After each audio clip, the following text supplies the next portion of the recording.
ਦੇ ਸਰੋਤਿਆਂ ਨੂੰ ਸੁਭਾਸ਼ ਸ਼ਰਮਾ ਦਾ ਨਮਸਕਾਰ, ਆਦਾਬ ਤੇ ਸਤਿ ਸ਼੍ਰੀ ਅਕਾਲ। ਪ੍ਰੋਗਰਾਮ ਲੈ ਕੇ ਹਾਜ਼ਰ ਹੋਏ ਹਾਂ ਜੀ ਅੱਜ ਦੇ ਮੁੱਦੇ, ਔਰ ਹਮੇਸ਼ਾ ਦੀ ਤਰ੍ਹਾਂ ਅੱਜ ਦੇ ਮੁੱਦਿਆਂ 'ਚ ਮੇਰੇ ਨਾਲ ਨੇ ਸਰਦਾਰ ਇੰਦਰਦੀਪ ਸਿੰਘ ਜੀ। ਆਓ ਨਾ ਸਵਾਗਤ ਕਰਾਂ ਸਰਦਾਰ ਜੀ। ਸਤਿ ਸ਼੍ਰੀ ਅਕਾਲ। ਸਤਿ ਸ਼੍ਰੀ ਅਕਾਲ ਸ਼ਰਮਾ ਜੀ, ਕੀ ਹਾਲ ਹੈ? ਬਹੁਤ ਦਇਆ ਕਿਰਪਾ। ਠੰਡ ਬੜੀ ਕਰਦੀ ਜੀ ਬਾਹਰ।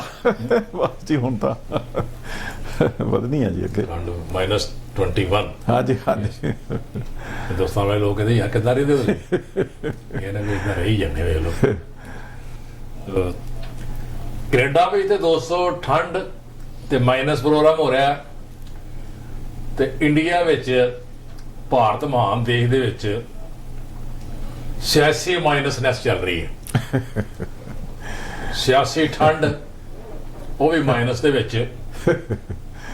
ਪਤਾ ਨਹੀਂ ਰੋਜ਼ ਤੋਂ ਰੋਜ਼ ਨਵੀਂ ਤੋਂ ਨਵਾਂ ਲੀਡਰ, ਕਦੇ ਕਿਸੇ ਪਾਸੇ ਕਦੀ ਕਿਸੇ ਪਾਸੇ, ਔਰ ਫੁੱਟਬਾਲ ਦੀ ਤਰ੍ਹਾਂ ਲੀਡਰਾਂ ਨੂੰ ਕਿੱਕਾਂ ਵੱਜ ਰਹੀਆਂ ਨੇ। ਔਰ ਕੋਈ ਸਮਾਜਵਾਦੀ ਪਾਰਟੀ 'ਚ ਕਦੇ ਚਲੇ ਜਾਂਦਾ, ਕੋਈ ਬੀਜੇਪੀ ਚਲੇ ਜਾਂਦਾ। ਇਸੇ ਤਰ੍ਹਾਂ ਜਿਹੜੀਆਂ 5 ਸਟੇਟਾਂ ਵਿੱਚ ਸਾਡੇ ਇਲੈਕਸ਼ਨਾਂ ਹੋ ਰਹੀਆਂ, ਗੋਆ ਔਰ ਪੰਜਾਬ, ਉੱਤਰਾਖੰਡ, ਯੂਪੀ ਤੇ ਮਣੀਪੁਰ, ਇਹਨਾਂ 5 ਸਟੇਟਾਂ ਇਲੈਕਸ਼ਨਾਂ ਜਿਹੜੀਆਂ ਹੋ ਰਹੀਆਂ ਉਹਦੇ ਵਿੱਚ ਇਹੀ ਪੋਜੀਸ਼ਨ ਹੋ ਰਹੀ ਹੈ, ਜਿਹਨੂੰ ਇਹ ਕੱਲ ਬੀਜੇਪੀ ਦਾ ਪ੍ਰੋਤਾ ਸਮਝਦੇ ਆ, ਅੱਜ ਉਹ ਕਾਂਗਰਸ ਦਾ ਪ੍ਰੋਤਾ ਬਣਿਆ ਹੁੰਦਾ। ਜਿਹਨੂੰ ਅੱਜ ਕਾਂਗਰਸ ਦਾ ਪ੍ਰੋਤਾ ਸਮਝਦੇ ਆ, ਉਹ ਬੀਜੇਪੀ ਜਾਂ ਸਮਾਜਵਾਦੀ ਪਾਰਟੀ ਦਾ ਪ੍ਰੋਤਾ ਬਣਿਆ ਹੁੰਦਾ। ਇਹ ਪਤਾ ਨਹੀਂ ਕਿਉਂ ਚੇਂਜਸ ਘੰਟਿਆਂ ਦੇ ਵਿੱਚ ਹੀ ਹੋ ਜਾਂਦੀ ਹੈ। ਇਹਦੇ ਉੱਤੇ ਅਸੀਂ ਆਪਣੇ ਵਿਚਾਰ ਡਿਸਕਸ ਕਰਨ ਦੀ ਕੋਸ਼ਿਸ਼ ਕਰਾਂਗੇ। ਸਰਦਾਰ ਇੰਦਰਦੀਪ ਸਿੰਘ ਜੀ ਕੋ ਜਾਣਾਂਗੇ ਕਿ ਸਰਦਾਰ ਇੰਦਰਦੀਪ ਸਿੰਘ, ਇਹ ਬਿਮਾਰੀ ਤਾਂ ਪਹਿਲਾਂ ਵੀ ਸੀ, ਜਿਹੜੀ ਇਹ ਦਲ ਬਦਲੂ ਬਿਮਾਰੀ ਜਿਹਨੂੰ ਕਹਿੰਦੇ ਆਪਾਂ, ਲੇਕਿਨ ਉਦੋਂ ਇਲੈਕਸ਼ਨਾਂ ਤੋਂ ਜਿੱਤਣ ਤੋਂ ਬਾਅਦ ਸਰਕਾਰਾਂ ਬਣਾਉਣ 'ਚ ਬਿਮਾਰੀ ਜ਼ਿਆਦਾ ਵਰਤੋਂ 'ਚ ਆਉਂਦੀ ਸੀ। ਲੇਕਿਨ ਹੁਣ ਇਹ ਬਿਮਾਰੀ ਜਿਹੜੀ ਆ ਆਮ ਛੂ ਦੀ ਤਰ੍ਹਾਂ, ਕਰੋਨਾ ਦੀ ਤਰ੍ਹਾਂ ਸਿਆਸੀ ਪਾਰਟੀਆਂ 'ਚ ਫੈਲਦੀ ਜਾ ਰਹੀ ਹੈ। ਕਿ ਜਦੋਂ ਅੱਜ ਉਹ ਅਕਾਲੀ ਦਲ 'ਚ ਹੁੰਦਾ, ਦੂਸਰੇ ਦਿਨ ਉਹ ਆਮ ਪਾਰਟੀ 'ਚ ਹੁੰਦਾ, ਉਹ ਆਮ ਪਾਰਟੀ 'ਚ ਹੁੰਦਾ ਤੇ ਉਹ ਕਾਂਗਰਸ 'ਚ ਹੁੰਦਾ, ਕਾਂਗਰਸ 'ਚ ਹੁੰਦਾ ਤੇ ਉਹ ਅੱਜ ਸੰਯੁਕਤ ਸਮਾਜ ਮੋਰਚਾ ਬਣਿਆ ਉਹਦੇ ਵਿੱਚ ਚਲਾ ਜਾਂਦਾ। ਇਸੇ ਤਰ੍ਹਾਂ ਦੂਜੀਆਂ ਸਟੇਟਾਂ 'ਚ ਇਹ ਹਾਲਤ ਹੈ। ਇਹਦੇ ਬਾਰੇ ਦੱਸੋ ਵੀ ਇਹ ਕੀ ਸਾਰੇ ਹਿੰਦੁਸਤਾਨ ਦੀ ਸਿਆਸਤ ਦਾ ਮਿਆਰ ਤਾਂ ਨਹੀਂ ਕਰਾ ਰਹੀ, ਜਾਂ ਸਾਡੀ ਸਿਆਸਤ ਜਿਹੜੀ ਹੈ ਜਾਂ ਸਾਡੀ ਵਿਚਾਰਧਾਰਾ ਇਹ ਡਾਇਰੈਕਸ਼ਨਲੈਸ ਤਾਂ ਨਹੀਂ ਹੋ ਰਹੀ, ਜਾਂ ਇੰਡੀਵਿਜੂਅਲਿਟੀ ਦੇ ਦੁਆਲੇ ਦੁਆਲੇ ਘੁੰਮ ਰਹੀ ਹੈ ਬਜਾਏ ਕਿ ਪਾਰਟੀਆਂ ਦੀ ਆਈਡੀਓਲੋਜੀ ਦੇ ਵਿਚਾਰਧਾਰਾ ਦੇ ਦੁਆਲੇ ਘੁੰਮੇ। ਸ਼ਰਮਾ ਜੀ, ਹਾਲਾਂਕਿ ਰਾਜੀਵ ਗਾਂਧੀ ਜਦੋਂ ਪ੍ਰਾਈਮ ਮਿਨਿਸਟਰ ਸੀ ਉਦੋਂ ਐਂਟੀ ਡਿਫੈਕਸ਼ਨ ਲਾਅ ਵੀ ਬਣਾਇਆ ਗਿਆ ਸੀ, ਤਾਂ ਕਿ ਜਿਹੜੀ ਆ ਦਲ ਬਦਲੂ ਆਇਆ ਰਾਮ ਗਿਆ ਰਾਮ ਦੀ ਜਿਹੜੀ ਆਈਡੀਓਲੋਜੀ ਹੈ ਇਹ ਤੇ ਠੱਲ ਪਾਈ ਜਾ ਸਕੇ। ਬਟ ਅਨਫੋਰਚੂਨੇਟਲੀ ਜੇ ਆਪਾਂ ਇਹਨੂੰ ਇਤਿਹਾਸਕ ਪਿਛੋਕੜ 'ਚ ਦੇਖੀਏ ਤਾਂ ਵੱਖਰੇ ਵੱਖਰੇ ਪਾਰਟੀਆਂ ਦੇ ਲੀਡਰਾਂ ਨੇ ਵੱਖ-ਵੱਖ ਪਾਰਟੀਆਂ ਦੇ ਵਿੱਚ ਡਿਫੈਕਸ਼ਨ ਕਰਵਾਈ ਹੈ। ਹੁਣ ਜੇ ਆਪਾਂ ਯਾਦ ਕਰੀਏ ਤਾਂ ਆਪਾਂ ਨੂੰ ਸਭ ਤੋਂ ਪਹਿਲਾਂ ਜਿਹੜਾ ਨਾਮ ਆਉਂਦਾ ਹੈਗਾ ਦਿਮਾਗ ਦੇ ਵਿੱਚ ਉਹ ਚੌਧਰੀ ਭਜਨ ਲਾਲ ਦਾ ਆਉਂਦਾ ਹੈ, ਜਿਹੜੇ ਕਿ ਹਰਿਆਣੇ ਦੇ ਚੀਫ ਮਿਨਿਸਟਰ ਹੁੰਦੇ ਸੀ।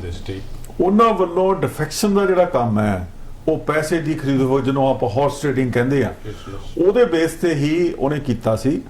ਔਰ ਬਾਅਦ ਦੇ ਵਿੱਚ ਜਿੱਦਾਂ ਕਾਂਗਰਸ ਤੇ ਜਿਹੜੀ ਲੈਫਟ ਦੀ ਜਿਹੜੀਆਂ ਆਪਸ 'ਚ ਅਲਾਈਨਮੈਂਟ ਹੋਇਆ, ਉਹਦੇ ਵਿੱਚ ਜਾਂ ਉਸ ਤੋਂ ਪਹਿਲਾਂ ਜਿਹੜੀ ਜਨਤਾ ਦਲ ਦੀਆਂ ਜਿਹੜੀਆਂ ਸਰਕਾਰਾਂ ਆਈਆਂ, ਉਹਦੇ ਵਿੱਚ ਜਿਹੜੀ ਡਿਫੈਕਸ਼ਨਸ ਕਰਾਏ ਗਏ, ਕਿੱਦਾਂ ਉਹਨਾਂ ਨੂੰ ਤੋੜਿਆ ਮਰੋੜਿਆ ਗਿਆ, ਔਰ ਕਿਸ ਤਰੀਕੇ ਦਾ ਨਵੇਂ ਸਮੀਕਰਨ ਪੈਦਾ ਕੀਤੇ ਜਾਂਦੇ ਸੀ। ਔਰ ਉਸ ਵੇਲੇ ਤੁਹਾਨੂੰ ਸ਼ਰਮਾ ਜੀ ਯਾਦ ਹੋਣਾ, ਇੱਕ ਸੀਪੀਐਮ ਦੇ ਬੜੇ ਪ੍ਰੋਮੀਨੈਂਟ ਲੀਡਰ ਹੁੰਦੇ ਸੀ ਹਰਕਿਸ਼ਨ ਸਿੰਘ ਸੁਰਜੀਤ, ਉਹ ਇਸ ਕੰਮ ਦੇ ਵਿੱਚ ਬਹੁਤ ਮਾਹਿਰ ਸੀ। ਕਿ ਦੋ ਬੰਦੇ ਕਿੱਥੋਂ ਤੋੜਨੇ ਆ, ਦੋ ਬੰਦਿਆਂ ਦੀ ਪੂਰਤੀ ਕਿੱਥੋਂ ਕਰਨੀ ਹੈ, ਕਿੱਥੇ ਖਰੀਦੋ ਫਰੋਖਤ ਕਿੱਦਾਂ ਕਰਨੀ ਹੈ। ਹਾਲਾਂਕਿ ਡਾਇਰੈਕਟਲੀ ਉਹਨਾਂ ਦਾ ਇਹਨਾਂ ਕੰਮਾਂ ਦੇ ਵਿੱਚ ਕਦੀ ਵੀ ਨਾਮ ਨਹੀਂ ਆਇਆ, ਪਰ ਉਹਨਾਂ ਦੀ ਕਮਾਂਡ ਥੱਲੇ ਇਹ ਜਿਹੜੀਆਂ ਕਾਰਵਾਈਆਂ ਉਹ ਕੀਤੀਆਂ ਜਾਂਦੀਆਂ ਸੀ। ਟੈਕਟੀਕਲ ਫਾਈਟ ਜਿਹਨੂੰ ਕਹਿ ਲਓ। ਹੁਣ ਆ ਜਾਓ ਸ਼ਰਮਾ ਜੀ ਕਿ ਅੱਜ ਦੇ ਮੌਜੂਦਾ ਹਾਲਾਤ ਕੀ ਹੈ। ਦੇਖੋ ਸ਼ਰਮਾ ਜੀ, ਜਦੋਂ ਦੀ ਬੀਜੇਪੀ ਸਰਕਾਰ ਆਈ ਹੈ ਸੈਂਟਰ ਦੇ ਵਿੱਚ, ਉਦੋਂ ਤੋਂ ਇਹਨਾਂ ਨੇ ਉਹ ਸਾਰੀਆਂ ਸਟੇਟਾਂ ਜਿੱਥੇ ਕਿ ਕਾਂਗਰਸ ਰੂਲ ਕਰਦੀ ਸੀ, ਉਹਨਾਂ ਦੇ ਜਿਹੜੇ ਐਮਐਲਏ ਹੈਗੇ ਸੀ ਉਹਨਾਂ ਦੀ ਐਨ ਬਲੌਕ ਖਰੀਦੋ ਫਰੋਖਤ ਕੀਤੀ। ਔਰ ਉਹਨਾਂ ਨੂੰ ਬੀਜੇਪੀ ਦੇ ਵਿੱਚ ਸ਼ਾਮਲ ਕਰਨ ਤੋਂ ਬਾਅਦ ਉਸੇ ਹੀ ਸਟੇਟ ਦੇ ਵਿੱਚ ਉਹਨਾਂ ਲੋਕਾਂ ਨੂੰ ਹੀ ਬੀਜੇਪੀ ਦਾ ਚੀਫ ਮਿਨਿਸਟਰ ਬਣਾਤਾ। ਜਿਸ ਤਰ੍ਹਾਂ ਮੱਧ ਪ੍ਰਦੇਸ਼ 'ਚ ਵੀ ਹੋਇਆ, ਤ੍ਰਿਪੁਰਾ ਦੇ ਵਿੱਚ ਵੀ ਹੋਇਆ, ਨਾਗਾਲੈਂਡ ਦੇ ਵਿੱਚ ਵੀ, ਆਸਾਮ 'ਚ ਵੀ ਹੋਇਆ, ਗੋਆ 'ਚ ਵੀ ਹੋਇਆ। ਕਈ ਸਟੇਟਾਂ ਹੈਗੀਆਂ ਜਿੱਥੇ ਕਿ ਇਹਨਾਂ ਨੇ, ਔਰ ਇੱਕ ਆਪਾਂ ਇਹ ਵੀ ਕਹਿ ਸਕਦੇ ਹਾਂ ਈਵਨ ਜਿਹੜਾ ਰਾਜਸਥਾਨ ਹੈ ਉੱਥੇ ਵੀ ਇੱਕ ਕੋਸ਼ਿਸ਼ ਕੀਤੀ ਗਈ ਵੀ ਕਿਸੇ ਨਾ ਕਿਸੇ ਤਰੀਕੇ ਨਾਲ ਇਹਨਾਂ ਨੂੰ, ਜਾਂ ਹੁਣ ਤੁਸੀਂ ਕਹਿ ਲਓ ਕਿ ਜੀ ਹੋਰ ਸਾਡੇ ਸਾਹਮਣੇ ਨਮੂਨਾ ਆਇਆ ਕਿ ਤੁਹਾਡੀ ਚੰਡੀਗੜ੍ਹ ਜਿਹੜੀ ਹੈਗੀ ਸੀ ਇਲੈਕਸ਼ਨ ਹੋਈ ਮਿਊਨਿਸਪੈਲਿਟੀ ਦੀ, ਠੀਕ ਹੈ, ਉਹਦੇ ਵਿੱਚ ਆਮ ਪਾਰਟੀ ਦੇ ਵੱਧ ਸੀਟਾਂ ਹੋਣ ਦੇ ਬਾਵਜੂਦ ਜਿਹੜੀ ਸਰਕਾਰ ਹੈ ਉਹ ਬੀਜੇਪੀ ਦੀ ਬਣ ਗਈ, ਕਾਂਗਰਸ ਤੋਂ ਤੋੜ ਲਿਆ। ਉਹ ਜਿਹੜਾ ਖਰੀਦੋ ਫੋਕ ਤੋੜ ਫਰੋੜ ਦਾ ਜਿਹੜਾ ਤਰੀਕਾ ਹੈਗਾ ਉਹ ਬੀਜੇਪੀ ਨੇ ਇੱਕ ਕੱਲੀ ਪਾਰਲੀਮੈਂਟ ਦੀ ਇਲੈਕਸ਼ਨ 'ਚ ਨਹੀਂ ਵਰਤਿਆ। ਔਰ ਉਹਦਾ ਸਭ ਤੋਂ ਵੱਡਾ ਐਗਜ਼ਾਮਪਲ ਇਹ ਸੀ ਕਿ ਕਿਸ ਤਰੀਕੇ ਨਾਲ ਇਹਨਾਂ ਨੇ ਜਿਹੜੀ ਰਾਜ ਸਭਾ ਦੇ ਵਿੱਚ ਜਿਹੜਾ ਬਿੱਲ ਪਾਸ ਕੀਤਾ ਗਿਆ ਸੀ, 3 ਜਿਹੜੇ ਕਾਲੇ ਕਾਨੂੰਨਾਂ ਦਾ ਜਿਹੜਾ ਬਿੱਲ ਹੈ ਉਹ ਕਿਸ ਤਰੀਕੇ ਨਾਲ ਪਾਸ ਕਰਾਇਆ ਅੱਜ ਵੀ ਉਹ ਮਿਸਟਰੀ ਹੈ। ਜਦੋਂ ਕਿ ਜਿਹੜੀ ਰਾਜ ਸਭਾ ਹੈਗੀ ਸੀ ਉਹਦੇ ਵਿੱਚ ਇਹਨਾਂ ਕੋਲ ਮੈਜੋਰਿਟੀ ਹੈ ਨਹੀਂ ਸੀ, ਉਹ ਬਿੱਲ ਪਾਸ ਨਹੀਂ ਸੀ ਕਰਾ ਸਕਦੇ। ਹੁਣ ਉਹਦੇ ਵਿੱਚ ਕਿੱਦਾਂ ਤੋੜਿਆ ਮਰੋੜਿਆ ਗਿਆ ਮੈਨੂੰ ਉਹਦਾ ਅਹਿਸਾਸ ਨਹੀਂ ਹੈ ਕਿਸ ਤਰ੍ਹਾਂ ਤੋੜਿਆ, ਪਰ ਇਹ ਪੱਕਾ ਪਤਾ ਹੈ ਕਿ ਵੀ ਇਹਨਾਂ ਨੇ ਕੁਝ ਐਸਾ ਕੰਮ ਕੀਤਾ। ਹੁਣ ਆ ਜਾਓ ਸ਼ਰਮਾ ਜੀ, ਜਿਹੜੀ ਕਰੰਟ ਪੋਜੀਸ਼ਨ ਹੈ ਅੱਜ ਕੱਲ ਕੀ ਚੱਲ ਰਿਹਾ ਸ਼ਰਮਾ ਜੀ, ਜੇ ਦੇਖੀਏ ਤਾਂ ਅੱਜ ਕੱਲ ਇਹ ਗੱਲ ਸਾਹਮਣੇ ਆਉਂਦੀ ਹੈਗੀ ਹੈ, ਉਹ ਭਾਵੇਂ ਕੋਈ ਵੀ ਪਾਰਟੀ ਹੋਏ, ਕਿਸੇ ਵੀ ਕਲਰ ਦੀ ਹੋਏ, ਆਉਂ ਲੱਗਦਾ ਹੈਗਾ ਕਿ ਉਹਦੇ ਜਿਹੜੇ ਨੁਮਾਇੰਦੇ ਹੈਗੇ ਆ, ਭਾਵੇਂ ਉਹ ਐਮਐਲਏ ਹੈਗੇ ਆ, ਭਾਵੇਂ ਐਮਪੀ ਹੈ, ਭਾਵੇਂ ਥੱਲੇ ਲੈਵਲ ਦੇ ਉੱਤੇ ਕੌਂਸਲਰਾਂ ਦੇ ਮੈਂਬਰ ਹੈਗੇ ਆ, ਉਹਨਾਂ ਦੇ ਅੰਦਰ ਇੱਕ ਹੋੜ ਲੱਗੀ ਹੋਈ ਆ ਕਿ ਅਸੀਂ ਰਾਜ ਭਾਗ ਦਾ ਹਿੱਸਾ ਬਣਨਾ ਹੈ, ਤਾਕਤ ਗ੍ਰੈਬ ਕਰਨੀ, ਅਸੀਂ ਤਾਕਤ ਕਿਸ ਤਰ੍ਹਾਂ ਗ੍ਰੈਬ ਕਰਨੀ ਹੈ। ਉਹਨਾਂ ਦੀ ਇਸ ਹਰਕਤ ਨੂੰ ਦੇਖਦੇ, ਇਹਨਾਂ ਕਾਰਵਾਈਆਂ ਨੂੰ ਦੇਖਦੇ ਹੋਏ ਇਦਾਂ ਮਹਿਸੂਸ ਹੁੰਦਾ ਹੈਗਾ ਕਿ ਪੋਲੀਟੀਕਲ ਪਾਰਟੀਆਂ ਦੀਆਂ ਆਈਡੀਓਲੋਜੀਜ਼ ਛਿੱਕੇ ਟੰਗ ਦਿੱਤੀਆਂ ਗਈਆਂ। ਇਸ ਵੇਲੇ ਇੱਕੋ ਹੀ ਆਈਡੀਓਲੋਜੀ ਡੋਮੀਨੇਟ ਕਰਦੀ ਹੈ, ਉਹ ਆਈਡੀਓਲੋਜੀ ਹੈ ਕਿ ਤੁਸੀਂ ਰਾਜ ਕਿਸ ਤਰ੍ਹਾਂ ਕਰਨਾ ਹੈ, ਤੁਸੀਂ ਰਾਜ ਦਾ ਆਨੰਦ ਕਿੱਦਾਂ ਮਾਣਨਾ ਹੈ, ਉਹਦੇ ਲਈ ਤੁਸੀਂ ਕੀ ਸੈਕਰੀਫਾਈਸ ਕਰ ਸਕਦੇ ਹੋ, ਕੀ ਉਹਦੇ ਲਈ ਤੁਹਾਨੂੰ ਕੁਰਬਾਨੀ ਕਰਨੀ ਪਏਗੀ। ਇਹ ਵਿਸ਼ਾ ਅੱਜ ਦੀ ਡੇਟ ਦੇ ਵਿੱਚ ਕੋਈ ਵੀ ਵਿਚਾਰ ਵਟਾਂਦਰੇ ਦਾ ਨਹੀਂ ਰਿਹਾ। ਅੱਜ ਕੱਲ ਤਾਂ ਇਹ ਹੈਗਾ ਕਿ ਮੌਕਾ ਪ੍ਰਸਤੀ, ਜਿਹਨੂੰ ਓਪਰਚੁਨਿਜ਼ਮ ਕਹਿੰਦੇ ਆ, ਉਹ ਤੁਸੀਂ ਕਿੰਨੇ ਵਧੀਆ ਓਪਰਚੁਨਿਸਟ ਹੈਗੇ ਹੋ, ਕਿੰਨੇ ਵਧੀਆ ਤਰੀਕੇ ਦੇ ਨਾਲ, ਕਿੰਨੀ ਪਹਿਲਾਂ ਤੁਹਾਨੂੰ ਇਹ ਪਤਾ ਲੱਗ ਜਾਂਦਾ ਕਿ ਜਿਹੜਾ ਹਵਾ ਦਾ ਰੁਖ ਹੈ ਉਹ ਕਿਸ ਪਾਸੇ ਹੈ, ਔਰ ਕਿਸ ਤਰ੍ਹਾਂ ਤੁਸੀਂ ਹਵਾ ਦੇ ਰੁਖ ਨੂੰ ਦੇਖਦੇ ਹੋਏ ਤੁਸੀਂ ਆਪਣੀ ਜਿਹੜੀ ਪੋਲੀਟੀਕਲ ਅਪਰੋਚ ਹੈ, ਆਪਣੀ ਜਿਹੜੇ ਕਨੈਕਸ਼ਨਸ ਹੈਗੀਆਂ, ਆਪਣੀ ਜਿਹੜੀਆਂ ਅਲਾਈਨਮੈਂਟਸ ਹੈਗੀਆਂ, ਉਹਨੂੰ ਤੁਸੀਂ ਰਿਵਾਈਜ਼ ਕਰਦੇ ਹੋ। ਹੁਣ ਜਿੱਦਾਂ ਪਿੱਛੇ ਜੇ ਤੁਹਾਨੂੰ ਪਤਾ ਹੋਣਾ ਕਿ ਪਿੱਛੇ ਜੇ ਯੂਪੀ ਦੇ ਵਿੱਚ ਬੜੇ ਸਾਰੇ ਜਿਹੜੇ ਐਮਐਲਏਸ ਹੈਗੇ ਸੀ, ਇਵਨ ਮੰਤਰੀ ਤੱਕ ਡਿਪਟੀ ਚੀਫ ਮਿਨਿਸਟਰ ਤੱਕ ਚਲੇ ਗਏ, ਮਤਲਬ ਕਿ ਉਹ ਆਪਣੀ ਬੀਜੇਪੀ ਨੂੰ ਛੱਡ ਕੇ ਜਿਹੜਾ ਉਹ ਕੋਈ ਕਾਂਗਰਸ ਚਲਾ ਗਿਆ, ਕੋਈ ਸਮਾਜਵਾਦੀ ਪਾਰਟੀ ਚਲਾ ਗਿਆ, ਹੁਣ ਦੇਖੋ ਇਹ ਚੁਣਿਆ ਕਿਸ ਵੇਲੇ ਸਮਾਂ ਗਿਆ, ਜਦੋਂ ਕਿ ਪਤਾ ਲੱਗ ਗਿਆ ਕਿ ਹੁਣ ਜਿਹੜਾ ਹੈਗਾ ਚੋਣ ਜ਼ਾਬਤਾ ਲੱਗ ਗਿਆ, ਹੁਣ ਕੋਈ ਵੀ ਪੋਲੀਟੀਕਲ ਪਾਰਟੀ ਦਾ ਬੌਸ ਉਹਨਾਂ ਨੂੰ ਤੰਗ ਨਹੀਂ ਕਰ ਸਕਦਾ। ਉਸ ਵਧੀਆ ਮੌਕੇ ਦਾ ਫਾਇਦਾ ਉਠਾਉਂਦੇ ਹੋਏ ਬਹੁਤ ਸਾਰੇ ਜਿਹੜੇ ਲੋਕ ਹੈਗੇ ਆ, ਬੋਰੀਆਂ ਪੋਲੀਟੀਕਲ ਪਾਰਟੀ ਵਾਲੇ ਬੰਦੇ ਜਿਹੜੇ ਆ, ਉਹ ਇੱਧਰ ਉੱਧਰ ਜਿਹੜੇ ਆ ਆਪਣੇ ਆਪ ਨੂੰ ਐਡਜਸਟ ਕਰਦੇ ਫਿਰਦੇ ਆ। ਔਰ ਇੱਕ ਇਹਦੇ ਨਾਲ ਇੱਕ ਹੋਰ ਵੀ ਸੋਚ ਹੈਗੀ ਆ, ਜਿੱਥੇ ਅਸੀਂ ਕਿਹਾ ਕਿ ਆਈਡੀਓਲੋਜੀ ਖਤਮ ਹੋ ਚੁੱਕੀ ਹੈਗੀ ਹੈ, ਕੋਈ ਵੀ ਪੋਲੀਟੀਕਲ ਪਾਰਟੀ ਆਪਣੀ ਆਈਡੀਓਲੋਜੀ ਤੇ ਫਿਕਸ ਨਹੀਂ ਕਰ ਰਹੀ, ਆਪਣੇ ਆਪ ਨੂੰ ਸਥਿਰ ਨਹੀਂ ਕਰ ਰਹੀ, ਔਰ ਹਮੇਸ਼ਾ ਹੀ ਇੱਕ ਪ੍ਰੈਕਟੀਕਲ ਵਿਊ ਲਿਆ ਜਾਂਦਾ। ਹੁਣ ਜਦੋਂ ਆਪਾਂ ਮਹਾਰਾਸ਼ਟਰ ਦੀ ਗੱਲ ਕਰੀਏ ਜਾਂ ਪਹਿਲਾਂ JNK ਦੀ ਗੱਲ ਕਰੀਏ, ਜਿਹੜੀਆਂ ਦੋ ਪੋਲੀਟੀਕਲ ਪਾਰਟੀਆਂ ਨੇ JNK ਦੇ ਵਿੱਚ ਰਾਜ ਕੀਤਾ, ਉਹਨਾਂ ਦੀ ਕਿਤੇ ਵੀ ਸੁਣ ਨਹੀਂ ਸੀ ਮਿਲਦੀ। ਅੱਜ ਜੋ ਪਾਰਟੀਆਂ ਰਾਜ ਕਰ ਰਹੀਆਂ ਉਹ ਆਈਡੀਓਲੋਜੀਕਲੀ ਇੱਕ ਦੂਜੇ ਨਾਲ ਵੱਖਰੀਆਂ, ਪਰ ਇਹਦੇ ਬਾਵਜੂਦ ਰਾਜ ਕਰ ਰਹੀਆਂ। ਇਹਦਾ ਮਤਲਬ ਕਿ ਜਿਹੜਾ ਲਾਲਚ ਹੈ ਰਾਜ ਕਰਨ ਦਾ, ਸੱਤਾ ਦਾ ਜਿਹੜਾ ਲਾਲਚ ਹੈਗਾ, ਉਹ ਸਾਰਿਆਂ ਦੇ ਲਈ ਕਾਮਨ ਹੈ।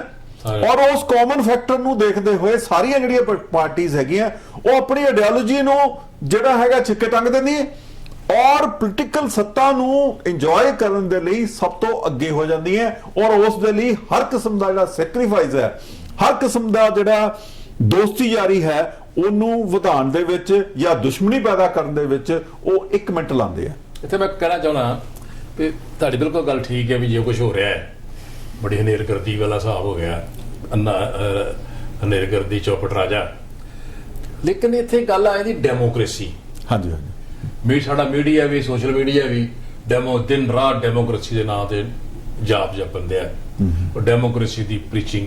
ਔਰ ਡੈਮੋਕ੍ਰੇਸੀ ਹੈ ਕੀ ਬਲਾ ਹੈ, ਇਹਦੇ ਬਾਰੇ ਜਾਂ ਡੈਮੋਕ੍ਰੇਸੀ ਕਿੱਦਾਂ ਪੈਦਾ ਹੋਈ ਜਾਂ ਇਹਦਾ ਪ੍ਰੋਸੈਸ ਕੀ ਸੀ, ਇਹਨੇ ਲੰਮੇ ਚੌੜੇ ਇਤਿਹਾਸ ਹੈ ਇਹਦਾ ਡੈਮੋਕ੍ਰੇਸੀ ਨੂੰ ਐਸਟੈਬਲਿਸ਼ ਕਰਨ ਦਾ ਵੀ, ਔਰ ਉਹਨੂੰ ਐਜੂਕੇਟ ਕਰਨ ਦੀ ਬਜਾਏ ਡੈਮੋਕ੍ਰੇਸੀ ਲੋਕਾਂ ਨੂੰ, ਲੋਕਾਂ ਦੇ ਵਾਸਤੇ ਹੀ ਹੈ ਨਾ ਸਰਕਾਰ, government democracy for the people of the people. ਲੇਕਿਨ ਜਿਹੜਾ ਮੀਡੀਆ ਔਰ ਜਿਹੜੇ ਸਾਡਾ ਸੋਸ਼ਲ ਸਟਰਕਚਰ ਹੈ, ਖਾਸ ਕਰ ਅੱਜ ਦੇ ਯੁੱਗ 'ਚ ਸੋਸ਼ਲ ਮੀਡੀਆ ਬਹੁਤ ਐਕਟਿਵ ਹੈ। ਹਾਂਜੀ ਹਾਂਜੀ, ਅਸੀਂ ਡਿਸਕਸ ਕਰਦੇ ਹਾਂ ਜਿਸ ਤਰ੍ਹਾਂ ਪੰਜਾਬ 'ਚ ਪਿੱਛੇ ਕੈਪਟਨ ਅਮਰਿੰਦਰ ਸਿੰਘ ਨੂੰ ਚੀਫ ਮਿਨਿਸਟਰਸ਼ਿਪ ਤੋਂ ਹਲਾਇਆ, ਕਿਉਂਕਿ ਜੋ ਉਹਨੇ ਪ੍ਰੋਮਿਸ ਕੀਤੇ ਜਨਤਾ ਦੇ ਨਾਲ ਉਹ ਇੰਪਲੀਮੈਂਟ ਨਹੀਂ ਕਰ ਸਕੇ, ਕਿਉਂਕਿ ਜਦ ਕਿ ਉਹਨੂੰ ਜਦੋਂ ਅੱਜ ਦੇ ਮਾਡਰਨ ਯੁੱਗ ਦੇ ਵਿੱਚ ਸੋਰਸ ਸਭ ਕੁਝ, ਇਨਫੋਰਮੇਸ਼ਨ ਸਭ ਕੁਝ ਹੈ, ਲੋਕਾਂ ਨੂੰ ਪ੍ਰੋਮਿਸ ਕਰਨ ਤੋਂ ਪਹਿਲਾਂ ਸਾਨੂੰ ਪੂਰਾ ਇਨਫੋਰਮ ਹੋਣਾ ਚਾਹੀਦਾ ਵੀ ਕੀ ਇਹ ਜਿਹੜੇ ਨਾਅਰੇ ਨੇ ਦੇ ਰਹੇ ਲੋਕਾਂ ਨੂੰ ਅਸੀਂ ਪੂਰੇ ਕਰ ਪਾਵਾਂਗੇ ਜਾਂ ਇੰਪਲੀਮੈਂਟ ਕਰ ਪਾਵਾਂਗੇ। ਉਹਦੀ ਬਜਾਏ ਇਮੋਸ਼ਨਲ ਐਕਸਪਲੋਇਟੇਸ਼ਨ ਕੀਤੀ ਲੋਕਾਂ ਦੀ, ਧਰਮ ਦੇ ਨਾਂ ਤੇ ਸਹੁੰ ਚੁੱਕੀ, ਔਰ ਆਖਰ ਤੇ ਜਦੋਂ ਸਮਾਂ ਬਹੁਤ ਬੀਤ ਗਿਆ, ਕਾਂਗਰਸ ਨੂੰ ਵੇਖਿਆ ਵੀ ਸਾਡੇ ਤੇ ਪੱਲੇ ਕੁਛ ਨਹੀਂ, ਇਹ ਤੇ ਬਿਲਕੁਲ ਸਾਡਾ ਹਾਲਤ ਮਾੜੀ ਕਰ ਦੇਗਾ ਲੀਡਰ, ਤੇ ਉਹਨੂੰ ਕੈਪਟਨ ਅਮਰਿੰਦਰ ਸਿੰਘ ਨੂੰ ਲਾਤਾ। ਲੇਕਿਨ ਈਵਨ ਦੈਨ ਜਾਣਦਿਆਂ ਹੋਇਆ ਵੀ ਮੀਡੀਆ ਵੀ ਜਿਹੜਾ ਹੈ, ਜਾਣਦਿਆਂ ਹੋਇਆ ਵੀ ਅੱਜ ਦੀ ਡੇਟ 'ਚ ਵੀ ਉਹਨੂੰ ਪ੍ਰੋਜੈਕਟ ਕਰੀ ਜਾ ਰਿਹਾ। ਮੈਂ ਸਮਝਦਾ ਕਿ ਮੀਡੀਆ ਦਾ ਬੜਾ ਵੱਡਾ ਰੋਲ ਹੋਣਾ ਚਾਹੀਦਾ। ਇਹ ਜਦੋਂ ਛੱਡ ਕੇ ਜਾਂਦੇ ਨੇ ਪਾਰਟੀਆਂ, ਚਾਹੇ ਕੋਈ ਵੀ ਪਾਰਟੀ ਹੋਵੇ, ਚਾਹੇ ਕਾਂਗਰਸ ਹੋਵੇ, ਬੀਜੇਪੀ ਹੋਵੇ, ਅਕਾਲੀ ਦਲ ਹੋਵੇ, ਇਹਨਾਂ ਲੋਕਾਂ ਨੂੰ ਮੂੰਹ ਨਾ ਲਾਉਣ, ਕਿਉਂਕਿ ਜੇ ਲੋਕਾਂ ਦੇ ਨਹੀਂ ਹੋਏ, ਪਹਿਲਾਂ ਪਾਰਟੀ ਦੇ ਨਾਂ ਦੇ ਉੱਤੇ, ਪਾਰਟੀ ਦੀ ਆਈਡੀਓਲੋਜੀ ਨਾਂ ਤੇ ਲੋਕਾਂ ਦੀ ਵੋਟਾਂ ਲਈਆਂ, ਪਾਰਟੀ ਨੇ ਕਿਹੜਾ ਕੀਤਾ, ਲੇਕਿਨ ਫਿਰ ਇਹ ਮੀਡੀਆ ਦੇ ਵਿੱਚ ਆ ਜਾਂਦੇ ਆ, ਆਪਣੇ ਦੁੱਖ ਸੁੱਖ ਰੋਂਦੇ ਆ। ਉਦੋਂ ਕਿਉਂ ਨਹੀਂ ਰੋਂਦੇ ਜਦੋਂ ਇਹ ਰਾਜ ਕਰ ਰਹੇ ਹੁੰਦੇ ਆ, ਜਿਸ ਤਰ੍ਹਾਂ ਹੁਣ ਕੈਪਟਨ ਅਮਰਿੰਦਰ ਸਿੰਘ ਵੇਲੇ ਹੋਇਆ। ਇਸ ਕਰਕੇ ਮੀਡੀਆ ਦਾ ਵੀ ਮੈਂ ਸਮਝਦਾ ਕੋਈ ਰੋਲ ਨਹੀਂ ਹੈਗਾ ਜਿਹੜਾ ਇਹਨਾਂ ਨੂੰ ਡਿਸਕਰਜ ਕਰਨਾ ਚਾਹੀਦਾ ਜਾਂ ਇਸ ਚੀਜ਼ ਤੇ ਲੋਕਾਂ ਨੂੰ ਐਜੂਕੇਟ ਕਰਨਾ ਚਾਹੀਦਾ। ਸ਼ਰਮਾ ਜੀ, ਜਿਹੜਾ ਮੀਡੀਆ ਦੇ ਰੋਲ ਬਾਰੇ ਮੈਂ ਅੱਗੇ ਵੀ ਆਪਣੀ ਇੱਕ ਦੋ ਵਾਰੀ ਇਸ ਵਿਸ਼ੇ ਤੇ ਗੱਲ ਹੋਈ ਹੈ। ਜਿਹੜਾ ਸ਼ਰਮਾ ਜੀ ਮੀਡੀਆ ਹੈ, ਬੇਸਿਕਲੀ ਉਹ ਜਿਹੜੇ ਵੱਡੇ ਇੰਡਸਟਰੀਅਲ ਹਾਊਸਸ ਹੈ ਉਹਨਾਂ ਦੇ ਕੰਟਰੋਲ 'ਚ ਹੈ ਮੀਡੀਆ, ਉਹ ਭਾਵੇਂ ਇਲੈਕਟ੍ਰੋਨਿਕ ਹੈ ਤੇ ਭਾਵੇਂ ਪ੍ਰਿੰਟ ਮੀਡੀਆ। ਠੀਕ ਹੈ ਜੀ।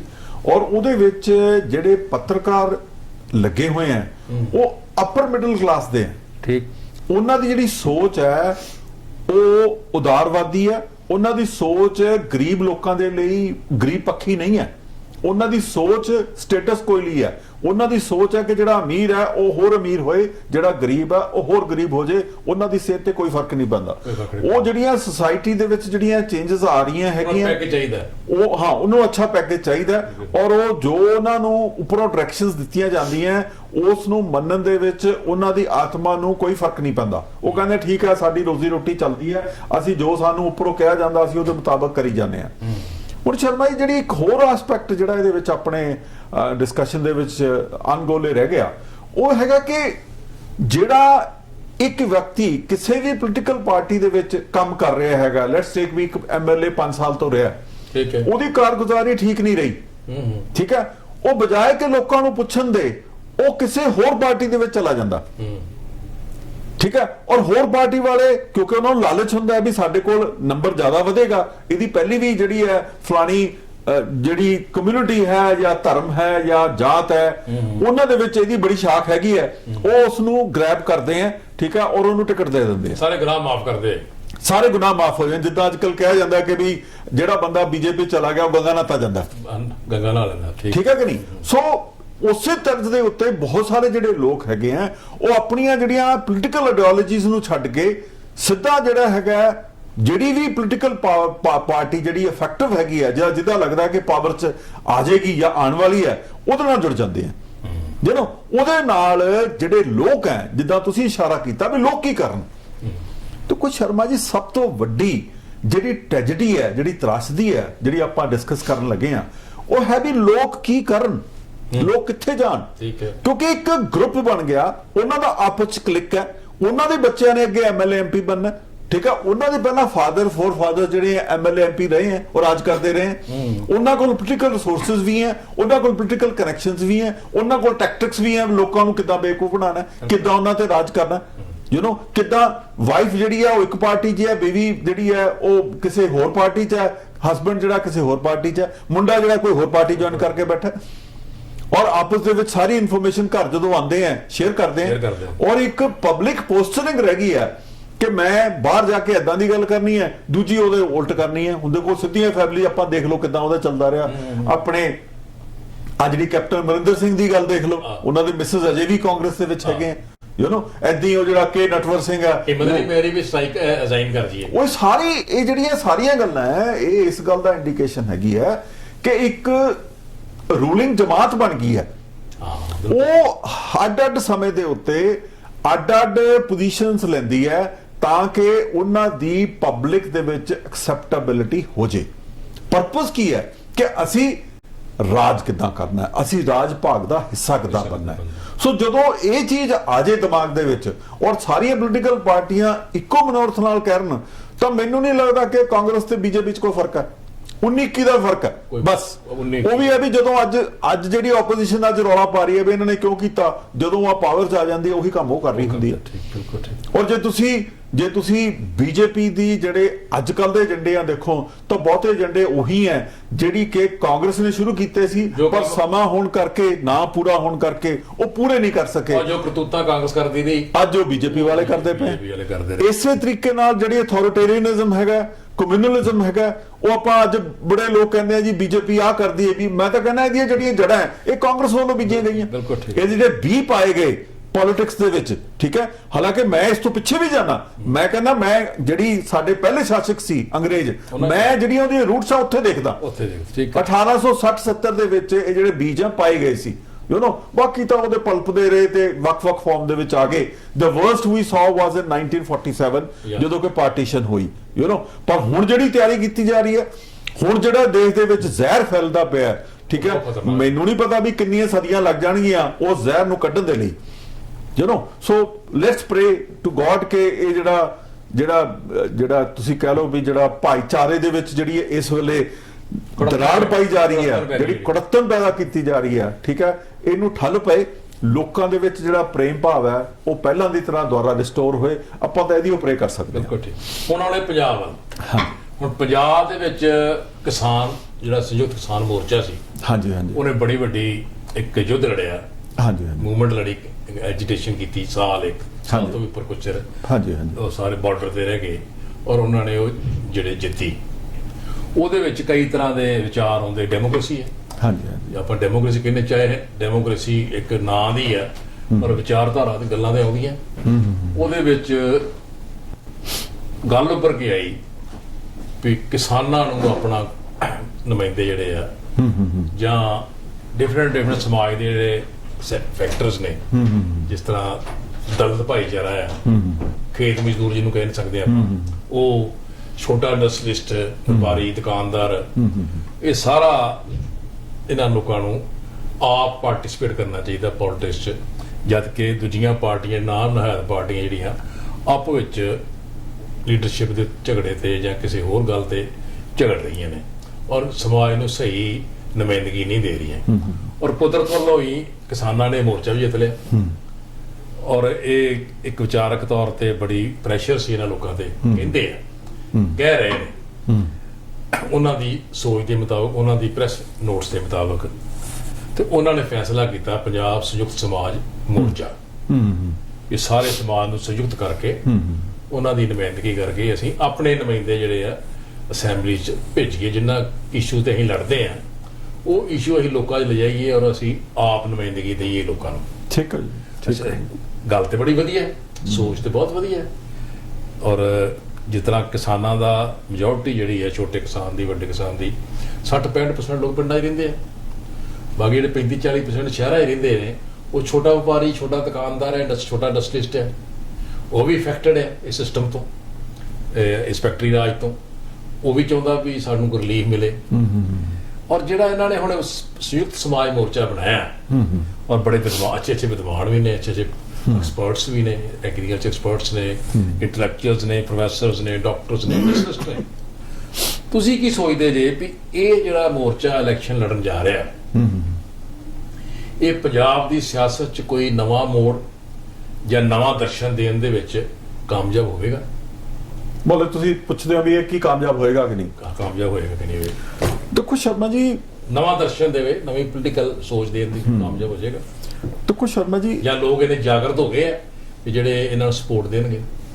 ਦੇਖੋ ਸ਼ਰਮਾ ਜੀ, ਇਹਦੇ 'ਚ ਕੋਈ ਸ਼ੱਕ ਨਹੀਂ ਹੈ ਕਿ ਜਿਹੜੇ ਜ਼ਿਮੀਂਦਾਰ ਹੈਗੇ ਆ ਇਹ ਨਵੀਂ ਸੋਚ ਲੈ ਕੇ ਆ ਰਹੇ ਆ। ਔਰ ਮੈਂ ਕਈ ਵਾਰ ਦੇਖਦਾ ਇਹ ਵਿਡੰਬਨਾ ਪੰਜਾਬ ਦੇ ਵਿੱਚ ਕਿ ਜਿਹੜਾ ਏਜੰਡਾ ਅੱਜ ਸਿੱਧੂ ਸਾਹਿਬ ਪੰਜਾਬ ਦਾ ਏਜੰਡਾ ਕਹਿੰਦੇ ਆ, ਉਹ ਬੇਸਿਕਲੀ ਆਮ ਪਾਰਟੀ ਦਾ ਵੀ ਏਜੰਡਾ ਤੇ ਕਿਸਾਨਾਂ ਦਾ ਵੀ ਏਜੰਡਾ। ਦੇਖੋ ਠੀਕ, ਕਿਉਂਕਿ ਉਹ ਵੀ ਸਿਸਟਮ ਦੇ ਵਿੱਚ ਜਿਹੜੀਆਂ ਤਰੁੱਟੀਆਂ ਹੈਗੀਆਂ ਉਹਨਾਂ ਨੂੰ ਹਾਈਲਾਈਟ ਕਰਦੇ ਆ ਔਰ ਸਿਸਟਮ ਨੂੰ ਬਦਲਣ ਦੀ ਗੱਲ ਕਰਦੇ ਆ, ਬਜਾਏ ਕਿ ਸਿਸਟਮ 'ਚ ਕੋਈ ਸੁਧਾਰ ਕਰਨ ਦੀ ਗੱਲ ਕਰਨ। ਉਹ ਬਦਲਣਾ ਚਾਹੁੰਦੇ ਆ। ਇਹੀ ਗੱਲ ਜਿਹੜੀ ਹੈ ਜ਼ਿਮੀਂਦਾਰਾਂ ਦੇ ਕੇਸ 'ਚ ਵੈਲਿਡ ਹੈ। ਦੇਖੋ ਸ਼ਰਮਾ ਜੀ, ਅੱਜ ਦਾ ਜੋ ਸਮਾਂ ਹੈਗਾ ਇਹਦੇ ਵਿੱਚ ਇਲੈਕਸ਼ਨ ਜਿੱਤਣਾ ਇੱਕ ਆਰਟ ਬਣ ਗਿਆ, ਸੋਸ਼ਲ ਇੰਜੀਨੀਅਰਿੰਗ ਬਣ ਗਈ, ਇੱਕ ਸੋਸ਼ਲ ਇੰਜੀਨੀਅਰਿੰਗ ਬਣ ਗਈ। ਅੱਜ ਕੱਲ ਜਿੱਦਾਂ ਮਤਲਬ ਕਿ ਉਹ ਜਿੱਦਾਂ ਤੁਹਾਡੇ ਉਹ ਬਿਹਾਰ ਦਾ ਜਿਹੜਾ ਲੜਕਾ ਜਿਹੜਾ ਅੱਜ ਕੱਲ ਕੀ ਨਾਂ ਹੈ ਉਸਦਾ, ਲਾਲੂ ਦਾ ਲੜਕਾ ਨਹੀਂ ਜਿਹੜਾ ਐਡਵਾਈਸ ਕਰਦਾ, ਐਡਵਾਈਜ਼ਰ ਹੈ ਫਾਈਨੈਂਸ ਇਹਦੇ ਉੱਤੇ, ਪ੍ਰਸ਼ਾਂਤ ਕਿਸ਼ੋਰ। ਹੁਣ ਪ੍ਰਸ਼ਾਂਤ ਕਿਸ਼ੋਰ ਵਰਗੇ ਬੰਦੇ ਜਦੋਂ ਇਹ ਫੀਲਡ 'ਚ ਆ ਕੇ ਇਲੈਕਸ਼ਨਾਂ ਜਿੱਤਣਾ ਇਨਸ਼ੋਰ ਕਰਦੇ ਆ ਤਾਂ ਉਦੋਂ ਇੱਕ ਗੱਲ ਬਿਲਕੁਲ ਸਪਸ਼ਟ ਹੋ ਜਾਂਦੀ ਹੈ ਕਿ ਜਿਹੜੀਆਂ ਇਲੈਕਸ਼ਨਸ ਹੈਗੀਆਂ ਇਹ ਮੈਨੇਜ ਕੀਤੀਆਂ ਜਾ ਸਕਦੀਆਂ ਹਨ। ਇਸ ਚੀਜ਼ ਦੀ ਵੈਲੀਡੇਸ਼ਨ ਹੋ ਗਈ। ਇਹ ਅੱਗੇ ਸਾਨੂੰ ਸ਼ੱਕ ਹੁੰਦਾ ਸੀ ਕਿ ਕੀ ਏਦਾਂ ਹੋ ਸਕਦਾ ਹੈ, ਪਰ ਇਸ ਬੰਦੇ ਨੇ ਆ ਕੇ ਜਿਹੜੇ ਕ੍ਰਿਸ਼ਮੇ ਦਿਖਾਏ ਆ, ਉਹ ਭਾਵੇਂ ਵੈਸਟ ਬੰਗਾਲ 'ਚ ਦਿਖਾਇਆ, ਭਾਵੇਂ ਪੰਜਾਬ 'ਚ ਦਿਖਾਇਆ, ਭਾਵੇਂ ਮੋਦੀ ਦੀ ਜਿਹੜੀ ਕਾਮਯਾਬੀ 'ਚ ਦਿਖਾਇਆ ਤੇ ਭਾਵੇਂ ਬਿਹਾਰ 'ਚ ਦਿਖਾਇਆ। ਇਹ ਬੰਦੇ ਨੇ ਸਾਬਤ ਕਰ ਦਿੱਤਾ ਹੈਗਾ ਕਿ ਇਲੈਕਸ਼ਨਾਂ ਜਿਹੜੀਆਂ ਉਹ ਮੈਨੇਜ ਕੀਤੀਆਂ ਜਾ ਸਕਦੀਆਂ। ਪੰਜਾਬ 'ਚ ਹੀ ਦਿਖਾਇਆ ਸੀ ਉਹਨੇ, ਹਾਂ ਪੰਜਾਬ ਦਾ ਨਾਮ ਲਿਆ। ਸੋ ਇਹ ਇਸ ਬੰਦੇ ਨੇ ਇਸ ਗੱਲ ਨੂੰ ਸਾਬਤ ਕਰਤਾ ਕਿ ਇਹ ਚੀਜ਼ਾਂ ਮੈਨੇਜ ਕੀਤੀਆਂ ਜਾ ਸਕਦੀਆਂ। ਹੁਣ ਆ ਗਈ ਗੱਲ ਕਿ ਜਿਹੜਾ ਅੱਜ ਦੀ ਸਥਿਤੀ ਹੈ ਕਿ ਜਿਹੜੇ ਕਿਸਾਨ ਮੋਰਚਾ ਜਿਹੜਾ ਹੁਣ ਪੋਲੀਟੀਕਲ ਪਾਸੇ ਆਇਆ ਵੀ ਇਹ ਕੀ ਕਾਮਯਾਬ ਹੋਏਗਾ ਕਿ ਨਹੀਂ ਹੋਏਗਾ। ਦੇਖੋ ਸ਼ਰਮਾ ਜੀ, ਜਿੱਦਾਂ ਸਿੱਧੂ ਬਾਰੇ, ਨਵਜੋਤ ਸਿੰਘ ਸਿੱਧੂ ਬਾਰੇ ਕਹਿੰਦੇ ਆ ਕਿ ਇਹਦੀਆਂ ਗੱਲਾਂ ਸਹੀ ਆ, ਇਹਦਾ ਏਜੰਡਾ ਸਹੀ ਆ, ਠੀਕ ਹੈ, ਇਹਦੀ ਨੀਅਤ ਸਹੀ ਹੈ, ਠੀਕ ਹੈ, ਪਰ ਲੋਕ ਕਹਿੰਦੇ ਆ ਪਲੇਟਫਾਰਮ ਗਲਤ ਹੈ ਕਿ ਇਹ ਪੋਲੀਟੀਕਲੀ ਸਿਆਣਾ ਨਹੀਂ ਹੈਗਾ, ਇਹ ਮੈਚੁਰਡ ਹੈ, ਠੀਕ ਹੈ, ਇਹ ਕਾਮਯਾਬ ਨਹੀਂ ਹੋ ਸਕੇਗਾ, ਸਟੇਬਲ ਮਾਈਂਡ ਨਹੀਂ ਹੈ। ਉਸੇ ਤਰੀਕੇ ਦੇ ਨਾਲ ਜਿੱਦਾਂ ਕਿਸਾਨ ਮੋਰਚਾ ਦਿੱਲੀ ਜੰਗ ਜਿੱਤ ਕੇ ਆਇਆ, ਇਸ ਗੱਲ ਦੀ ਕੋਈ ਗਾਰੰਟੀ ਨਹੀਂ ਹੈ ਕਿ ਉਹ ਨਵੀਂ ਆਈਡੀਓਲੋਜੀ ਨੂੰ ਲੈ ਕੇ, ਠੀਕ ਹੈ, ਜਿਸ ਤਰ੍ਹਾਂ ਉਹਨੇ ਜੰਗ ਦਿੱਲੀ ਦੇ ਜਿੱਤੀ ਉਹ ਜਿੱਤ ਲੇਗਾ। ਕਿਉਂ? ਇਹਦੇ ਕਾਰਨ ਹੈ। ਦੇਖੋ ਤੁਸੀਂ ਤਾਂ ਹੁਣ ਪੁਰਾਣਾ ਇਤਿਹਾਸ ਦੇਖਿਆ ਹੋਇਆ ਕਿ ਕਿਸੇ ਵੇਲੇ ਗੁਰਦਿੱਤ ਸਿੰਘ ਜਿਹੜੇ ਕਾਮਾਗਾਟੋ ਮਾਰੂ ਨਗਰ ਵਾਲੇ ਸੀ, ਠੀਕ ਹੈ, ਉਹਨਾਂ ਨੇ ਇਲੈਕਸ਼ਨ ਲੜੀ ਸੀ ਅਗੇਂਸਟ ਪ੍ਰਤਾਪ ਸਿੰਘ ਕੈਰੋਂ, ਜਮਾਨਤ ਜ਼ਬਤ ਹੋ ਗਈ ਸੀ, ਠੀਕ ਹੈ, ਔਰ ਪ੍ਰਤਾਪ ਸਿੰਘ ਕੈਰੋਂ ਜਿੱਤ ਗਿਆ ਸੀ ਔਰ ਜਿਹੜੇ ਆਪਣੇ ਬਾਬਾ ਗੁਰਦਿੱਤ ਸਿੰਘ ਸੀ ਉਹ ਹਾਰ ਗਏ ਸੀ। ਬਾਬਾ ਸੋਹਣ ਸਿੰਘ ਭਕਨਾ ਹਾਰ ਗਿਆ, ਠੀਕ ਹੈ। ਇਹ ਤੋਂ ਬਾਅਦ ਤੁਸੀਂ ਲਾ ਲਓ ਹਰਬਖਸ਼ ਸਿੰਘ ਸੀ, ਉਹ ਇਲੈਕਸ਼ਨ ਹਾਰ ਗਿਆ। ਇਵਨ ਬੁਢਲਾਡੇ ਤੋਂ ਕਾਮਰੇਡ ਤੇਜਾ ਸਿੰਘ ਸੁਤੰਤਰ ਇਲੈਕਸ਼ਨ ਲੜੇ ਸੀ, ਉਹ ਹਾਰ ਗਏ ਸੀ। ਹਾਲਾਂਕਿ ਮੁਜ਼ਾਹਰਾ ਮੂਵਮੈਂਟ ਦੇ ਵਿੱਚ ਉਹਨਾਂ ਦਾ ਬਹੁਤ ਵੱਡਾ ਰੋਲ ਸੀ, ਠੀਕ ਹੈ ਜੀ। ਇਸੇ ਤਰੀਕੇ ਨਾਲ ਪਟਿਆਲੇ ਦੇ ਵਿੱਚ ਤੁਸੀਂ ਦੇਖਿਆ ਹੋਣਾ ਜਰਨੈਲ ਸੀ ਜੇ ਸਿੰਘ, ਠੀਕ ਹੈ, ਜ਼ਮਾਨਤ ਜ਼ਬਤ ਹੋ ਗਈ। ਬੀਬੀ ਖਾਲੜਾ ਹੁਣ ਉਹਦੇ ਹਸਬੈਂਡ ਦੀ ਕਿੰਨੀ ਕੰਟਰੀਬਿਊਸ਼ਨ ਹੈਗੀ ਸੀ, ਕਿੰਨੇ ਉਹਨੇ ਜਿਹੜੇ ਕੇਸਿਸ ਸੀ ਜਿਹਦੇ ਵਿੱਚ ਪੁਲਿਸ ਐਕਸੈਸਸ ਕੀਤੀਆਂ ਹੋਈਆਂ ਸੀ, ਉਹਨਾਂ ਨੇ ਉਹਨੂੰ ਅਨਅਰਥ ਕੀਤਾ। ਇਹਦੇ ਬਾਵਜੂਦ ਪੋਲੀਟੀਕਲੀ ਜਦੋਂ ਆਇਆ ਤਾਂ ਉਹ ਜਿੱਤ ਨਹੀਂ ਸਕਿਆ। ਹੁਣ ਤੁਸੀਂ ਲਾ ਲਓ ਮਨਪ੍ਰੀਤ ਦਾ ਕੇਸ ਦੇਖ ਲਓ, ਮਨਪ੍ਰੀਤ ਬਾਦਲ ਨੇ ਪੰਜਾਬ ਪੀਪਲਸ ਪਾਰਟੀ ਬਣਾਈ, ਠੀਕ ਹੈ, ਉਹ ਤੋਂ ਬਾਅਦ ਤੁਹਾਡਾ ਸੁਖਪਾਲ ਸਿੰਘ ਖਹਿਰਾ ਦੇਖ ਲਓ, ਉਸੇ ਪਾਸੇ ਦੂਜੇ ਪਾਸੇ ਤੁਸੀਂ ਉਹ ਦੇਖ ਲਓ ਆਪਣੇ ਜਿਹੜੇ ਉਹ ਬ੍ਰਦਰ ਹੈਗੇ ਆ ਤੁਹਾਡੇ ਜਿਹੜੇ ਉਹ ਬੈਂਸ ਬ੍ਰਦਰਸ, ਠੀਕ ਹੈ, ਕੋਈ ਵੀ ਬੰਦਾ ਜਿਹੜਾ ਹੈਗਾ ਕਾਮਯਾਬ ਨਹੀਂ ਹੋ ਸਕਿਆ।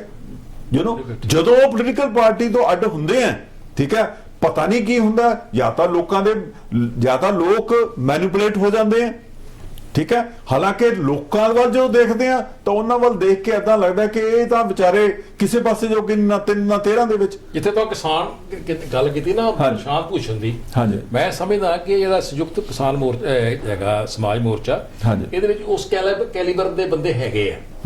ਜਿੱਦਾਂ ਇਹਨਾਂ ਟਰਾਲੀ ਟਾਈਮ ਕੱਢਿਆ ਸੀ ਜਾਂ ਆਈਟੀ ਦੇ, ਇਹਨਾਂ ਦੀ ਆਈਟੀ ਸੈੱਲ ਨੇ ਮੁਕਾਬਲਾ ਕੀਤਾ ਬੀਜੇਪੀ ਦੇ ਆਈਟੀ ਸੈੱਲ ਦੇ ਨਾਲ। ਇਹਦਾ ਮਤਲਬ ਹੈ ਇਹਨਾਂ ਕੋਲ ਇਹੋ ਜਿਹੇ ਬੰਦੇ ਹੈਗੇ ਆ। ਬਿਲਕੁਲ। ਔਰ ਪਿੰਡਾਂ ਵਿੱਚ ਮਾਸਸ ਲੈਵਲ ਤੇ ਲੋਕਾਂ ਦੇ ਭਾਈਚਾਰਾ, ਜ਼ਿਮੀਂਦਾਰਾਂ ਦਾ ਭਾਈਚਾਰਾ ਜਾਂ ਛੋਟੇ ਦੁਕਾਨਦਾਰ ਦਾ ਭਾਈਚਾਰਾ ਤਾਂ ਹੈਗਾ ਹੀ ਹੈ ਸ਼ਹਿਰਾਂ 'ਚ। ਇਹਨੂੰ ਅਗਰ ਆਰਗੇਨਾਈਜ਼ ਕਰਨ ਦੀ ਗੱਲ ਆ। ਨਹੀਂ ਸ਼ਰਮਾ ਜੀ, ਮੈਂ ਇਹਦੇ 'ਚ ਇੱਕ ਚੀਜ਼ ਐਡ ਕਰਨਾ ਚਾਹੁੰਦਾ ਹੈਗਾ ਕਿ ਸ਼ਰਮਾ ਜੀ, ਜਦੋਂ ਇਹਨਾਂ ਨੇ ਸੰਯੁਕਤ ਕਿਸਾਨ ਮੋਰਚਾ ਬਣਾਇਆ ਸੀ, ਸਮਾਜ ਮੋਰਚਾ ਬਣਾਇਆ ਸੀ, ਉਸ ਵੇਲੇ ਇਸ ਚੀਜ਼ ਦੀ ਤਵੱਕੋ ਸੀ ਕਿ ਇਹਨਾਂ ਦਾ ਜਿਹੜਾ ਇਲੈਕਟੋਰਲ ਅਲਾਈਅੰਸ ਹੈਗਾ ਉਹ ਆਮ ਪਾਰਟੀ ਨਾਲ ਹੋ ਜਾਏਗਾ ਤੇ they will come into the power, ਕਿਉਂਕਿ ਆਈਡੀਓਲੋਜੀਕਲੀ ਇਹ ਦੋਵੇਂ ਪਾਰਟੀਆਂ ਇੱਕ ਪਾਸੇ ਜਾ ਰਹੀਆਂ ਸੀ। ਮੈਂ ਇਹ ਕਰਨ ਲੱਗਾ ਕਿ ਆਪ ਪਾਰਟੀ ਦੀ ਗੱਲ ਕਰਾਂ। ਅਨਫੋਰਚੂਨੇਟਲੀ ਇਹ ਦੋ ਪਾਰਟੀਆਂ ਇਕੱਠੀਆਂ ਨਹੀਂ ਚੱਲ ਸਕੀਆਂ। ਉੱਥੇ ਕਿਸ ਲੈਵਲ ਤੇ ਡਿਫਰੈਂਸਸ ਹੋਏ ਮੈਨੂੰ ਨਹੀਂ ਪਤਾ ਹੈ। ਕਈ ਵਾਰ ਕਰਵਾ ਵੀ ਦਿੰਦੀਆਂ ਜਿਹੜੀਆਂ ਰਵਾਇਤੀ ਪਾਰਟੀਆਂ ਤਾਂ ਕਿ ਪਾਵਰਸ ਨਾ ਆ ਜਾਣ, ਯੂ نو। ਪਰ ਇਹ ਬੜੀ ਬਦਕਿਸਮਤੀ ਹੈਗੀ ਹੈ ਕਿ ਦੋਵਾਂ ਕੋਲ ਸੇਮ ਏਜੰਡਾ, ਇਹਨੂੰ ਸਿੱਧੂ ਕੋਲ ਵੀ ਸੇਮ ਏਜੰਡਾ, ਪਰ ਅੱਡ-ਅੱਡ ਪਲੇਟਫਾਰਮ ਦੇ ਉੱਤੇ ਇੱਕ ਦੂਜੇ ਨਾਲ ਜੂਝਦੇ ਪਏ ਆ।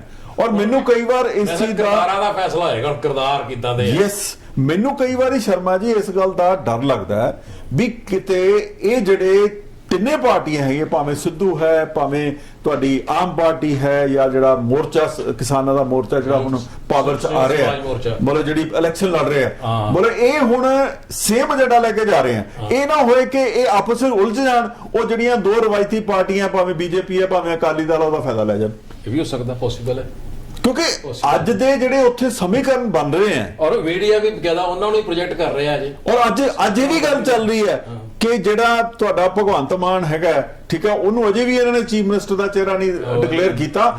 ਔਰ ਇਹ ਵੀ ਕਿਹਾ ਜਾ ਰਿਹਾ ਨਾਲ ਕਿ ਜਿਸ ਤਰ੍ਹਾਂ ਦੀ ਨਾਰਾਜ਼ਗੀ ਨਵਜੋਤ ਸਿੰਘ ਸਿੱਧੂ ਦੀ ਕਾਂਗਰਸ ਨਾਲ ਚੱਲ ਰਹੀ ਹੈ, ਤਾਂ ਇਹ ਵੀ ਹੋ ਸਕਦਾ ਹੈ ਕਿ ਵੀ ਉਹ ਭਗਵੰਤ ਮਾਨ ਦਾ ਰਿਪਲੇਸਮੈਂਟ ਬਣ ਕੇ ਨਾ ਆ ਜਾਏ ਆਮ ਪਾਰਟੀ ਦੇ ਵਿੱਚ। ਸੋ ਜਿਹੜੇ ਸਮੀਕਰਨ ਹੈ ਅਜੇ ਬੜੀ ਫਲੂਇਡ ਪੋਜੀਸ਼ਨ ਹੈ ਇਸ ਵੇਲੇ। ਇਸ ਵੇਲੇ ਕਿਸੇ ਪਾਰਟੀ ਬਾਰੇ ਤੁਸੀਂ ਇਹ ਕਹਿ ਲਓ ਵੀ ਇੱਕ ਪੱਕੇ ਤੌਰ ਤੇ ਕਹਿ ਲਓ ਵੀ ਇੱਕ ਕਨਫਰਮਡ ਵੇ ਨਾਲ ਨਹੀਂ ਕੁਝ ਗੱਲ ਕਹਿ ਸਕਦੇ, ਕਿਉਂਕਿ ਅਜੇ ਤਾਂ ਮੈਂ ਸਮਝਦਾ ਵੀ ਕੈਂਪ ਹੀ ਬਦਲਦੇ ਪਏ ਲੋਕ। ਆਮ ਪਾਰਟੀ ਕਿਉਂਕਿ ਜਿਹੜੀ ਬੜੀ ਉੱਪਰ ਲੈਵਲ ਤੇ ਆ ਰਹੀ ਸੀ, ਉੱਪਰ ਕੇ ਆ ਰਹੀ ਸੀ ਪਾਰਟੀ, ਆਮ ਪਾਰਟੀ ਸੰਯੁਕਤ ਸਮਾਜ ਮੋਰਚੇ ਬੰਦੇ ਨਾਲ ਜਾਂ ਉਹਨਾਂ ਜਿੱਦਾਂ ਕਿਆਸ ਗਈਆਂ ਸਨ ਕਿ ਇਕੱਠੇ ਲੜਨਗੇ ਇਲੈਕਸ਼ਨ, ਉਹਨਾਂ ਦੇ ਡਿਕਲੇਰੇਸ਼ਨ ਦੇ ਨਾਲ ਵੀ ਵੱਖਰੇ ਲੜਾਂਗੇ, ਇਹਦੇ ਨਾਲ ਆਮ ਪਾਰਟੀ ਨੂੰ ਮੈਂ ਸਮਝਦਾ ਕਾਫੀ ਨੁਕਸਾਨ ਸ਼ਾਇਦ ਹੋਇਆ। ਆਮ ਪਾਰਟੀ ਨੇ ਕੇਡਰ ਵੀ ਤਿਆਰ ਨਹੀਂ ਕੀਤਾ ਆਪਣਾ, ਕਿ ਉਹ ਵੀ ਬੋਰਡ ਹੀ ਕਰ ਰਹੇ ਨੇ ਬੰਦੇ, ਕੋਈ ਕਾਂਗਰਸ ਚੋਂ, ਕੋਈ ਬੀਜੇਪੀ ਚੋਂ। ਇਹ ਬੜੀ ਵੱਡੀ ਇਹਨਾਂ ਨੂੰ ਡਿਸਕ੍ਰੈਡਿਬਿਲਟੀ ਜਾ ਰਹੀ ਹੈ। ਦੇਖੋ, ਆਮ ਪਾਰਟੀ ਦਾ ਸਭ ਤੋਂ ਵੱਡਾ ਨੁਕਸਾਨ ਇਹ ਹੋਇਆ ਹੈਗਾ, ਉਹਨਾਂ ਨੇ ਦਿੱਲੀ ਤੋਂ ਬਾਹਰ ਜਿਹੜੀ ਲੀਡਰਸ਼ਿਪ ਹੈ ਉਹਨਾਂ ਨੂੰ ਪੈਦਾ ਨਹੀਂ ਹੋਣ ਦਿੱਤਾ।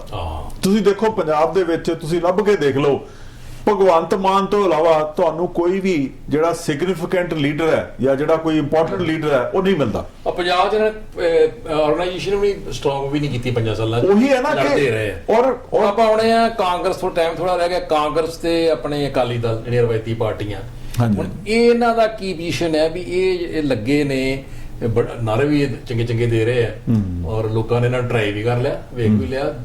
ਵੈਸੇ 70 ਸਾਲ ਤੋਂ ਇਹਨਾਂ ਦੋਨਾਂ ਪਾਰਟੀਆਂ ਨੂੰ ਵੇਖ ਰਿਹਾ ਪੰਜਾਬ ਦੇ ਵਿੱਚ, ਬਿਲਕੁਲ ਦੇਖ ਲਿਆ। ਔਰ ਫਿਰ ਵੀ ਜਿਹੜਾ ਪੰਜਾਬ ਹੈ ਉਹ ਕਰਜ਼ਾਈ ਹੋਇਆ, ਕਰਜ਼ਾ ਵਧਿਆ, ਉਹਦਾ ਰੈਵਨਿਊ ਘਟਿਆ ਔਰ ਇਨਫਰਾਸਟ੍ਰਕਚਰ ਵੀ ਡਿਵੈਲਪ ਨਹੀਂ ਹੋ ਸਕਿਆ ਪ੍ਰੋਪਰਲੀ ਜੋ ਜਿੰਨਾ ਚਾਹੀਦਾ ਜੇ ਸਮੇਂ ਦੀ ਸਪੀਡ ਦੇ ਨਾਲ। ਇਹਨਾਂ ਬਾਰੇ ਦੱਸੋ, ਫਿਰ ਆਪਾਂ ਇੱਕ ਆਖਰੀ ਪੁਆਇੰਟ ਦੱਸ ਕੇ ਕਰਨਾ ਪੂਰਾ। ਦੇਖੋ ਸ਼ਰਮਾ ਜੀ, ਜਿਹੜੀਆਂ ਰਵਾਇਤੀ ਪਾਰਟੀਆਂ ਹੈਗੀਆਂ, ਭਾਵੇਂ ਕਾਂਗਰਸ ਹੈਗੀ ਹੈ, ਭਾਵੇਂ ਅਕਾਲੀ ਦਲ ਹੈ, ਭਾਵੇਂ ਬੀਜੇਪੀ ਹੈ, ਇਹ ਇਸ ਵੇਲੇ ਇਹਨਾਂ ਤਿੰਨਾਂ ਪਾਰਟੀ ਦੀ ਜਿਹੜੀ ਪੋਜੀਸ਼ਨ ਹੈ ਉਹ ਚੰਗੀ ਨਹੀਂ ਹੈ ਪੰਜਾਬ ਦੇ ਵਿੱਚ। ਲੋਕ ਹੇਟ ਕਰਦੇ ਲੋਕ ਜਿਹੜੇ ਹੈ, ਜਿਹੜਾ ਕਿਸਾਨ ਮੋਰਚੇ ਦਾ ਜੋ ਕੁਝ ਦਿੱਲੀ 'ਚ ਹੋਇਆ ਉਹਦੇ ਕਰਕੇ ਜਿਹੜੇ ਆਮ ਪੰਜਾਬੀ ਹੈਗੇ ਆ ਉਹ ਬੀਜੇਪੀ ਤੋਂ ਤਾਂ ਵਾਕਈ ਮੂੰਹ ਮੋੜ ਕੇ ਬੈਠੇ ਆ। ਠੀਕ ਹੈ ਜੀ। ਬਾਕੀ ਰਹਿ ਗਈ ਗੱਲ ਕਿ ਜੋ ਕੁਝ ਤੁਹਾਡੇ ਅਕਾਲੀ ਦਲ ਨੇ ਕਿਸਾਨਾਂ ਦੇ ਕੰਟੈਕਸਟ ਦੇ ਵਿੱਚ ਜੋ ਕੁਝ ਕੀਤਾ, ਪਹਿਲਾਂ 10 ਸਾਲ ਪਹਿਲਾਂ 10 ਸਾਲ ਕੀਤਾ, ਜਾਂ ਜੋ ਬੇਅਦਬੀ ਦੇ ਜਿਹੜੇ ਇਸ਼ੂਜ਼ ਹੈ ਉਹਨਾਂ ਨੂੰ ਹੈਂਡਲ ਨਹੀਂ ਕੀਤਾ, ਉਹਦੇ ਕਰਕੇ ਜਿਹੜਾ ਅਕਾਲੀ ਦਲ ਪੰਥਕ ਏਜੰਡੇ ਤੋਂ ਬਾਹਰ ਹੋ ਗਿਆ। ਇਸ ਕਰਕੇ ਜਿਹੜੀ ਪੰਥਕ ਵੋਟ ਹੈਗੀ ਸੀ ਉਹ ਅਕਾਲੀਆਂ ਨਾਲੋਂ ਇਸ ਵੇਲੇ ਪੂਰੀ ਤਰ੍ਹਾਂ ਟੁੱਟ ਚੁੱਕੀ ਹੈ। ਉਹ ਇੱਧਰ ਆਏਗੀ ਸੰਯੁਕਤ ਸਮਾਜ। ਸੋ ਹੁਣ ਜਿਹੜੀ ਬਾਕੀ ਰਹਿ ਗਈ ਕਾਂਗਰਸ, ਉਹ ਕਾਂਗਰਸ ਜਿਹੜੀ ਆ ਤੁਹਾਨੂੰ ਪਤਾ 3-4 ਧਿਰਾਂ ਦੇ ਵਿੱਚ ਵੰਡੀ ਹੋਈ ਹੈ। ਉਹ ਤੁਹਾਡੇ ਸੁਨੀਲ ਜਾਖੜ ਕਿਸੇ ਹੋਰ ਪਾਸੇ ਹੈ, ਸਿੱਧੂ ਸਾਹਿਬ ਕਿਸੇ ਹੋਰ ਪਾਸੇ ਹੈ, ਹਾਂਜੀ ਆਪਣੇ ਜਿਹੜੇ ਚੰਨੀ ਸਾਹਿਬ ਹੈ ਉਹ ਕਿਸੇ ਹੋਰ ਤਰੀਕੇ ਨਾਲ ਆਪਣੀ ਪੋਲਿਟਿਕਸ ਕਰ ਰਹੇ ਹੈ। ਹੁਣ ਮੈਂ ਤਾਂ ਇਸ ਵੇਲੇ ਬੜਾ ਮੁਸ਼ਕਲ ਹੈ ਕਿਸੇ ਗੱਲ ਬਾਰੇ ਕੋਈ ਕਨਕਲੂਸਿਵਲੀ ਕਹਿਣਾ ਕਿ ਕੀ ਬਣੇਗਾ ਕੱਲ ਦੇ ਸਮੇਂ ਦੇ ਵਿੱਚ, ਕਿਉਂਕਿ ਹਰ ਰੋਜ਼ ਜਿਹੜੀ ਪੰਜਾਬ ਦੇ ਵਿੱਚ ਜਿਹੜੀ ਪੋਲਿਟਿਕਸ ਹੈ ਉਹ ਬਦਲ ਰਹੀ ਹੈ। ਸੋ ਮੈਂ ਕਈ ਵਾਰ ਬਦਲਦੀ ਪੋਲਿਟਿਕਸ ਨੂੰ ਦੇਖਦੇ ਕਈ ਵਾਰ ਮੈਨੂੰ ਇਸ ਚੀਜ਼ ਦਾ ਡਰ ਵੀ ਲੱਗਣ ਲੱਗ ਜਾਂਦਾ ਵੀ ਦੇਖੀ ਕਿਤੇ ਕਈ ਵਾਰ ਨਾ ਲੋਕ ਡੈਸਪਰੇਟ ਹੋ ਕੇ ਵਾਇਲੈਂਟ ਵੀ ਹੋ ਜਾਂਦੇ ਆ। ਚਲੋ ਉਹ ਤੇ ਇੱਕ ਲਹਿਦਾ ਮਸਲਾ ਉਹ ਹੋਣਾ ਵੀ ਚਾਹੀਦਾ, ਡਿਸਟਰਬ ਹੋਣਾ ਚਾਹੀਦਾ। ਜਿੰਨੀ ਡਿਸਟਰਬੈਂਸ ਕ੍ਰੀਏਟ ਹੋਏਗੀ, ਡਿਫਰੈਂਸਿਸ ਪੈਦਾ ਹੋਣਗੇ, ਉਨਾ ਹੀ ਸਮਾਜ ਦੀ ਐਵੋਲੂਸ਼ਨ ਹੁੰਦੀ ਹੈ। ਲੇਕਿਨ ਇੱਕ 5 ਮਿੰਟਾਂ ਜਾਂ 3 ਮਿੰਟਾਂ 'ਚ ਆਪਾਂ ਕਰ ਲੈਣਾ। ਦੇਖੋ ਸਰਦਾਰ ਨਰਿੰਦਰ ਮੋਦੀ ਜੀ ਪ੍ਰਧਾਨ ਮੰਤਰੀ ਜਿਹੜੇ ਸਾਡੇ ਬੜੇ ਰਿਸਪੈਕਟੇਬਲ ਲੀਡਰ ਨੇ, ਔਰ ਅਸੀਂ ਉਹਨਾਂ ਦੀ ਇੱਜ਼ਤ ਬੜੀ ਕਰਦੇ ਹਾਂ। ਔਰ ਇੱਕ ਮੈਂ ਸਮਝਦਾ ਕਿ ਉਹਨਾਂ ਦੀ ਛਵੀ ਜਿਹੜੀ ਹੈ ਹੋਣੀ ਚਾਹੀਦੀ ਸੀ, ਉਹ ਛਵੀ ਬਣ ਨਹੀਂ ਪਾਈ। ਜਿੰਨੀ ਤਾਕਤ ਲੋਕਾਂ ਨੇ ਉਹਨਾਂ ਨੂੰ ਜ਼ੋਰਾਂ ਸ਼ੋਰਾਂ ਨਾਲ ਦਿੱਤੀ ਸੀ, ਉਹ ਤਾਕਤ ਨੂੰ ਪਤਾ ਨਹੀਂ ਕੀ ਕਾਰਨ ਆ, ਕਿਉਂਕਿ ਉਹਨਾਂ ਨੂੰ ਕੋਈ ਲਾਲਚ ਵੀ ਨਹੀਂ ਹੈਗਾ, ਕਿਉਂਕਿ ਨਾ ਤਾਂ ਉਹਨਾਂ ਸ਼ਾਦੀ ਕੀਤੀ, ਨਾ ਕੋਈ ਉਹਨਾਂ ਆਪਣੇ ਪਰਿਵਾਰ ਨੂੰ ਕੋਈ ਇਹਦਾ ਫਾਇਦਾ ਦੇ ਰਹੇ ਨੇ ਜੇ ਵੇਖਿਆ ਜਾਵੇ ਤੇ ਕੋਈ ਐਸੀ ਗੱਲ ਨਹੀਂ ਆ ਰਹੀ। ਲੇਕਿਨ ਫਿਰ ਵੀ ਉਹ ਜਿਹੜੀ ਸਟੇਟਸਮੈਨਸ਼ਿਪ ਚਾਹੀਦੀ ਹੈ ਇੱਕ ਪ੍ਰਾਈਮ ਮਿਨਿਸਟਰ ਨੂੰ, ਔਰ ਸਾਡੇ ਦੇਸ਼ ਜਿਹੜੀਆਂ ਧਰਮ ਦੇ ਨਾਂ ਤੇ, ਜਾਤੀ ਦੇ ਨਾਂ ਤੇ ਜਿਹੜੀ ਨਫ਼ਰਤ ਪੈਦਾ ਕੀਤੀ ਜਾ ਰਹੀ ਹੈ, ਉਹਦੇ ਵਿੱਚ ਕਿਤੇ ਨਾ ਕਿਤੇ ਮੋਦੀ ਸਾਹਿਬ ਜਿਹੜੇ ਆ ਨਾ, ਜਦ ਕਿ ਉਹ ਕਰ ਸਕਦੇ ਸੀ ਕੰਟਰੋਲ, ਇੰਨੀ ਵੱਡੀ ਤਾਕਤ ਔਰ ਬੜੇ ਵੱਡੇ ਇੰਟਰਨੈਸ਼ਨਲ ਲੀਡਰ, ਮੀਡੀਆ ਮੁਤਾਬਕ ਤੇ ਹੈ ਕਿ ਨਹੀਂ ਲੀਡਰ ਬੜੇ ਵੱਡੇ, ਲੇਕਿਨ ਜੋ ਪੋਜੀਸ਼ਨ ਹੈ ਦਿਸ ਰਹੀ ਹੈ ਉਹਦੇ ਮੁਤਾਬਕ ਉਹ ਡਿਲੀਵਰ ਨਹੀਂ ਕਰ ਪਾਏ ਜੋ ਕਰਨਾ ਚਾਹੀਦਾ ਹੈ। ਉਹ ਬਹੁਤ ਕੁਝ ਕਰ ਸਕਦੇ ਹਿੰਦੁਸਤਾਨ ਵਾਸਤੇ, ਅੱਜ ਦੀ ਡੇਟ 'ਚ ਵੀ ਕਰ ਸਕਦੇ ਨੇ। 3 ਸਾਲ ਪਏ ਨੇ ਜੇ। ਇਹਨਾਂ ਬਾਰੇ ਦੱਸੋ ਵੀ ਇਹਨਾਂ ਨੂੰ ਕੀ ਕਰਨਾ ਚਾਹੀਦਾ ਹੈ, ਕੀ ਹੋ ਗਿਆ ਇਹਨਾਂ ਨੂੰ, ਕੀ ਏਡੀ ਪਾਵਰ ਦੀ, ਕਿਉਂਕਿ ਸਾਰੇ ਚਲੇ ਜਾਣਾ, ਜਵਾਹਰ ਲਾਲ ਨਹਿਰੂ ਚਲਾ ਗਿਆ, ਇੰਦਰਾ ਗਾਂਧੀ ਚਲੇ ਗਈ, ਰਾਜੀਵ ਗਾਂਧੀ ਚਲਾ ਗਿਆ, ਸਾਰੇ ਵਾਜਪਾਈ ਸਾਹਿਬ ਚਲੇ ਗਏ, ਅੱਛੇ ਲੀਡਰ ਸਨ। ਰਹਿਣਾ ਤੇ ਇੱਥੇ ਕਿਸੇ ਨਹੀਂ ਹੈ, ਆਪਣੇ ਆਪਣੀ ਸਮਾਂ ਉਮਰ ਦੇ ਮੁਤਾਬਕ ਸਾਰਿਆਂ ਜਾਣਾ। ਔਰ ਇਹ ਜਿਹੜੇ ਕੋਈ ਕਰ ਸਕਦੇ ਸਨ, ਬੜੇ ਸਮੇਂ ਬਾਅਦ ਇਹਨਾਂ ਨੂੰ ਮੌਕਾ ਮਿਲਿਆ, ਇੱਕ ਲੀਡਰ ਮਿਲਿਆ ਹਿੰਦੁਸਤਾਨ ਨੂੰ ਤਾਕਤਵਰ, ਔਰ ਮੈਜੋਰਟੀ ਗਵਰਨਮੈਂਟ ਆਈ, ਐਬਸੋਲੂਟ ਮੈਜੋਰਟੀ ਜਿਹਨੂੰ ਕਹਿੰਦੇ ਆ, ਲੇਕਿਨ ਉਹ ਡਿਲੀਵਰ ਨਹੀਂ ਕਰ ਪਾਏ। ਕੀ ਇਹਨਾਂ ਦੇ ਐਡਵਾਈਜ਼ਰਾਂ ਦਾ ਨੁਕਸ ਹੈ, ਜਾਂ ਇਹ ਇਹਨਾਂ ਦਾ ਆਪਣਾ ਐਟੀਟਿਊਡ ਇਦਾਂ ਦਾ, ਜਾਂ ਪਰਸਨੈਲਿਟੀ ਇੰਨੀ ਸਮਝਦਾਰੀ ਨਹੀਂ ਹੈਗੀ? ਨਹੀਂ ਸ਼ਰਮਾ ਜੀ, ਇਹ ਨਾ ਐਕਚੁਅਲੀ ਜਿਹੜੀ ਇਹਨਾਂ ਦੀ ਰੂਲਿੰਗ ਪਾਰਟੀ ਹੈ, ਇਹਦੇ ਪਿੱਛੇ ਜਿਹੜੀ RSS ਹੈ ਜਾਂ ਉਹਨਾਂ ਦੀਆਂ ਜੋ ਡਾਇਰੈਕਸ਼ਨਸ ਇਹਨਾਂ ਨੂੰ ਟਾਈਮ ਟੂ ਟਾਈਮ ਮਿਲਦੀਆਂ, ਉਹਦੇ ਮੁਤਾਬਕ ਜਿਹੜੀ ਇਹਨਾਂ ਨੇ ਨਫ਼ਰਤ ਦੀ ਨਾਲ ਰਾਜਨੀਤੀ ਸ਼ੁਰੂ ਕੀਤੀ ਹੈ, ਪੋਲਰਾਈਜੇਸ਼ਨ ਦੀ, ਉਹਦੇ ਵਿੱਚ ਇਹਨਾਂ ਨੇ ਧਰਮ ਨੂੰ ਜਿਹੜਾ ਹੈਗਾ ਇੱਕ ਟੂਲ ਬਣਾ ਲਿਆ ਹੈਗਾ। ਉਹਦੇ ਵਿੱਚ ਜਿਹੜੇ ਆਪਣੇ ਪ੍ਰਾਈਮ ਮਿਨਿਸਟਰ ਹੈਗੇ ਆ, ਉਹ ਆਪਣੇ ਆਪ ਨੂੰ ਇੱਕ ਸਮਰਾਟ ਦਾ ਰੋਲ 'ਚ ਵੀ ਦੇਖਦੇ ਆ, ਔਰ ਆਪਣੇ ਆਪ ਨੂੰ ਇੱਕ ਸ਼ੰਕਰਾਚਾਰਿਆ ਦੇ ਰੋਲ 'ਚ ਵੀ ਦੇਖਦੇ ਆ। ਠੀਕ ਹੈ। ਔਰ ਉਹ ਦੋਵਾਂ ਦੇ ਕੰਬੀਨੇਸ਼ਨ ਦੇ ਨਾਲ ਉਹ ਆਪਣੇ ਆਪ ਨੂੰ ਇੰਨਾ ਕੁ ਲੋਕਾਂ ਨਾਲੋਂ ਅੱਡ ਕਰ ਬੈਠੇ ਹੈਗੇ ਆ, ਇੰਨਾ ਕੁ ਆਪਣੇ ਆਪ ਨੂੰ ਅੱਡ ਸਮਝਦੇ ਆ, ਇੰਨਾ ਕੁ ਉਹਨਾਂ ਨੇ ਆਪਣੀ ਸੈਲਫ ਇੰਪੋਰਟੈਂਸ ਬਣਾ ਲਈ ਹੈਗੀ ਹੈ ਕਿ ਉਹ ਧਰਮ ਨੂੰ ਵੀ ਜਿਹੜਾ ਹੈਗਾ ਯੂਨੀਲੀਨੀਅਰ ਵੇ ਦੇ ਨਾਲ ਚਲਾ ਰਹੇ ਆ, ਜਿਸ ਤਰ੍ਹਾਂ ਉਹਨਾਂ ਨੇ ਵਾਰਾਣਸੀ ਦੇ ਵਿੱਚ ਕੀਤਾ। ਉੱਥੇ ਕਾਸ਼ੀ ਦੇ ਵਿੱਚ ਉਹਨਾਂ ਨੇ ਜਿਹੜੇ ਬਾਕੀ ਜਿਹੜੇ ਦੇਵੀ ਦੇਵਤੇ ਹੈਗੇ ਸੀ, ਉਹਨਾਂ ਦੇ ਜਿਹੜੇ ਮੰਦਿਰ ਹੈਗੇ ਸੀ, ਉਹਨਾਂ ਨੂੰ ਖਤਮ ਕਰਕੇ ਇੱਕ ਮੰਦਿਰ ਹੀ ਜਿਹੜਾ ਹੈਗਾ ਉੱਥੇ ਸਟੇਬਲ ਕਰਤਾ। ਉੱਥੋਂ ਲੱਗਦਾ ਕਿ ਜਿਹੜੀ ਹਿੰਦੂ ਧਰਮ ਦੇ ਵਿੱਚ ਜਿਹੜੀ ਭਿੰਨਤਾ ਹੈਗੀ ਸੀ ਵੱਖ-ਵੱਖ ਫਿਰਕਿਆਂ ਦੀ, ਉਹ ਵੀ ਖਤਮ ਕੀਤੀ ਜਾ ਰਹੀ ਹੈ ਕਿਸੇ ਨਾ ਕਿਸੇ ਪੱਧਰ ਤੇ, ਤਾਂ ਕਿ ਜਿਹੜਾ ਇੱਕ ਜਿਹੜਾ ਪਾਵਰ ਹੈਗਾ, ਜਿਹੜਾ ਧਰਮ ਦਾ ਵੀ ਜਿਹੜਾ ਇੱਕ ਪਾਵਰ ਸਟਰਕਚਰ ਹੈਗਾ, ਉਹ ਵੀ ਇੱਕ ਬੰਦੇ ਦੇ ਹੱਥ ਵਿੱਚ ਆ ਜੇ, ਠੀਕ ਹੈ, ਇੱਕ ਸੋਚ ਦੇ ਹੱਥ ਵਿੱਚ ਆ ਜੇ, ਔਰ ਉਸ ਨੂੰ ਪੂਰਾ ਕਰਨ ਲਈ, ਠੀਕ ਹੈ, ਕਮਿਊਨਲ ਕਾਰਡ ਵੀ ਪਲੇ ਕੀਤਾ ਜਾਂਦਾ। ਉਸ ਦੇ ਵਿੱਚ ਜਿਹੜਾ ਵਿਕਟਮਹੁੱਡ ਦਾ ਬਾਈ ਪਾਰਟ ਪਲੇ ਕੀਤਾ ਜਾਂਦਾ ਕਿ ਦੇਖੋ ਜੀ ਮੇਰੀ ਜਾਨ ਨੂੰ ਖਤਰਾ ਹੈਗਾ। ਇਹ ਚੀਜ਼ਾਂ ਜਿਹੜੀਆਂ ਇੱਕ ਟੋਕਨਿਜ਼ਮ ਦੇ ਤੌਰ ਤੇ ਇਸਤੇਮਾਲ ਕੀਤੀਆਂ ਜਾ ਰਹੀਆਂ, ਤਾਂ ਕਿ ਜਿਹੜੀ ਪੋਲੀਟੀਕਲ ਪਾਵਰ ਹੈਗੀ ਹੈ ਉਹ ਹੱਥਾਂ ਦੇ ਵਿੱਚ ਸੈਂਟਰਲਾਈਜ਼ ਕੀਤੀ ਜਾਏ। ਔਰ ਇਹ ਫਿਲਹਾਲ ਜਿਹੜਾ ਟ੍ਰੈਂਡ ਹੈ ਉਹ ਤਾਂ ਸ਼ਰਮਾ ਜੀ ਇਹਦੇ ਉਲਟ ਜਾ ਰਿਹਾ ਹੈ। ਇਸ ਵੇਲੇ ਜਿਹੜਾ ਹੈ ਮੋਦੀ ਸਾਹਿਬ ਸਾਰੀ ਜਿਹੜੀ ਹੈ ਨਾ ਪਾਵਰ ਉਹ ਆਪਣੇ ਹੱਥ 'ਚ ਕਰਨਾ ਚਾਹੁੰਦੇ ਆ, ਠੀਕ ਹੈ, ਪਰ ਹੁਣ ਦੇਖੋ ਬਾਕੀ ਕਿਉਂਕਿ ਡੈਮੋਕ੍ਰੈਟਿਕ ਕੰਟਰੀ ਹੈਗੇ ਆ, ਉਹਦੇ ਨਾਲ ਗੱਲਾਂ ਕੱਲ ਨੂੰ ਕਿਸ ਪਾਸੇ ਜਾਂਦੀਆਂ, ਜੇ ਕੱਲ ਨੂੰ ਇਲੈਕਸ਼ਨ ਯੂਪੀ 'ਚ ਹਾਰ ਜਾਂਦੇ ਆ ਜਾਂ ਬਾਕੀ ਸਟੇਟਾਂ 'ਚ ਹਾਰ ਜਾਂਦੇ ਆ, ਉਹਦੇ ਇਹਨਾਂ ਦੀ ਜਿਹੜੀ ਪਰਫਾਰਮੈਂਸ ਹੈ ਉੱਤੇ ਕੀ ਅਸਰ ਪਏਗਾ, ਕੀ ਜਿਹੜੀ ਇਹਨਾਂ ਦੇ ਪਿੱਛੇ ਜਿਹੜੀ ਸੋਚ ਹੈ ਉਹ ਬਦਲੇਗੀ ਕਿ ਨਹੀਂ ਬਦਲੇਗੀ। ਇਹ ਤਾਂ ਇੱਕ ਐਸੀਆਂ ਗੱਲਾਂ ਹੈਗੀਆਂ ਜਿਹੜੀ ਕਿ ਸਮੇਂ ਦੀ ਜਿਹੜੀ ਗਰਭ ਹੈ ਉਹਦੇ ਵਿੱਚ ਪਈਆਂ, ਉਹ ਤਾਂ ਸਮੇਂ ਨਾਲ ਹੀ ਪਤਾ ਲੱਗਣਗੀਆਂ ਵੀ ਇਹ ਕੀ ਹੋਏਗਾ। ਮੈਂ ਸਮਝਦਾ ਕਿ ਜਿਸ ਤਰ੍ਹਾਂ ਆਪਾਂ ਡਿਸਕਸ ਕੀਤਾ, ਡੈਮੋਕ੍ਰੇਸੀ ਹਾਂਜੀ। ਉਹ ਵੀ ਦੇਸ਼ ਖਤਰੇ 'ਚ ਹੈ। ਹਾਂਜੀ ਹਾਂਜੀ ਕਿਉਂਕਿ ਜਿਹੜੀਆਂ ਪੋਲਰਾਈਜੇਸ਼ਨ ਪੋਲੀਟੀਕਲ ਪਾਰਟੀਆਂ ਦੇ ਲੀਡਰਾਂ ਦੀਆਂ ਹੋ ਰਹੀਆਂ, ਪੋਲੀਟੀਕਲ ਵਰਕਰਸ ਦੀ ਪੋਲਰਾਈਜੇਸ਼ਨ ਹੋ ਰਹੀ ਹੈ, ਇੱਧਰੋਂ ਛੱਡ ਕੇ ਉੱਧਰ ਜਾ ਰਹੇ ਆ। ਦੂਸਰੇ ਪਾਸੇ ਜਿਹੜਾ ਅਸਲੀ ਮੁੱਦੇ ਨੇ, ਜਿਹੜੇ ਮੁੱਦੇ ਕੀ ਨੇ, ਮੁੱਦੇ ਅੰਦਰ ਪੇਟ ਨਾਲ ਪਈਆਂ ਰੋਟੀਆਂ, ਸਭੇ ਗੱਲਾਂ ਖੋਟੀਆਂ, ਬਿਲਕੁਲ ਠੀਕ ਹੈ। ਜਿੰਨੇ ਮਰਜ਼ੀ ਇਹ ਧਰਮ ਦੀ ਗੱਲ ਕਰ ਲਈਏ, ਜਿੰਨੇ ਮਰਜ਼ੀ ਅਸੀਂ ਪੋਲਰਾਈਜੇਸ਼ਨ ਦੀ ਗੱਲ ਕਰ ਲਈਏ, ਲੇਕਿਨ ਆਖਰ ਨਿਬੇੜਾ ਜਿਹੜਾ ਆਰਥਿਕ ਤੌਰ ਤੇ ਹੋਣਾ। ਅਗਰ ਆਰਥਿਕਤਾ ਦੇਸ਼ ਦੀ, ਸਮਾਜ ਦੀ ਔਰ ਪ੍ਰਦੇਸ਼ ਦੀ ਠੀਕ ਨਹੀਂ ਤਾਂ ਉਹਦੀ ਸਿਆਸਤ ਵੀ ਸਿਹਤਮੰਦ ਨਹੀਂ ਹੋ ਸਕਦੀ।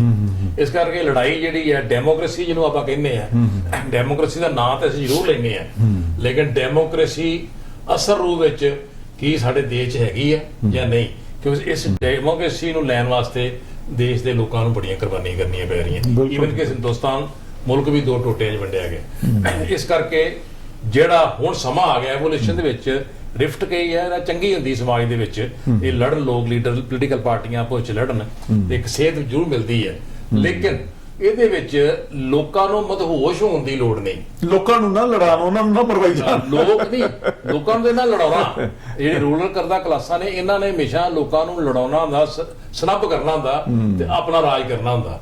ਲੇਕਿਨ ਲੋਕ ਸਿਆਣੇ ਹੋਣ, ਕਿਉਂਕਿ ਜਾਗਰਤੀ ਆ ਗਈ ਆ, ਇਨਫੋਰਮੇਸ਼ਨ ਦਾ ਜ਼ਮਾਨਾ ਆ ਗਿਆ, ਟੈਕਨੋਲੋਜੀ, ਆਈਟੀ ਟੈਕਨੋਲੋਜੀ ਬਹੁਤ ਡਿਵੈਲਪ ਹੋ ਗਈ ਆ, ਇੰਟਰਨੈਸ਼ਨਲ ਲੈਵਲ ਤੇ ਇੰਟਰਲਿੰਕਡ ਬਹੁਤ ਵੱਧ ਗਏ ਆ।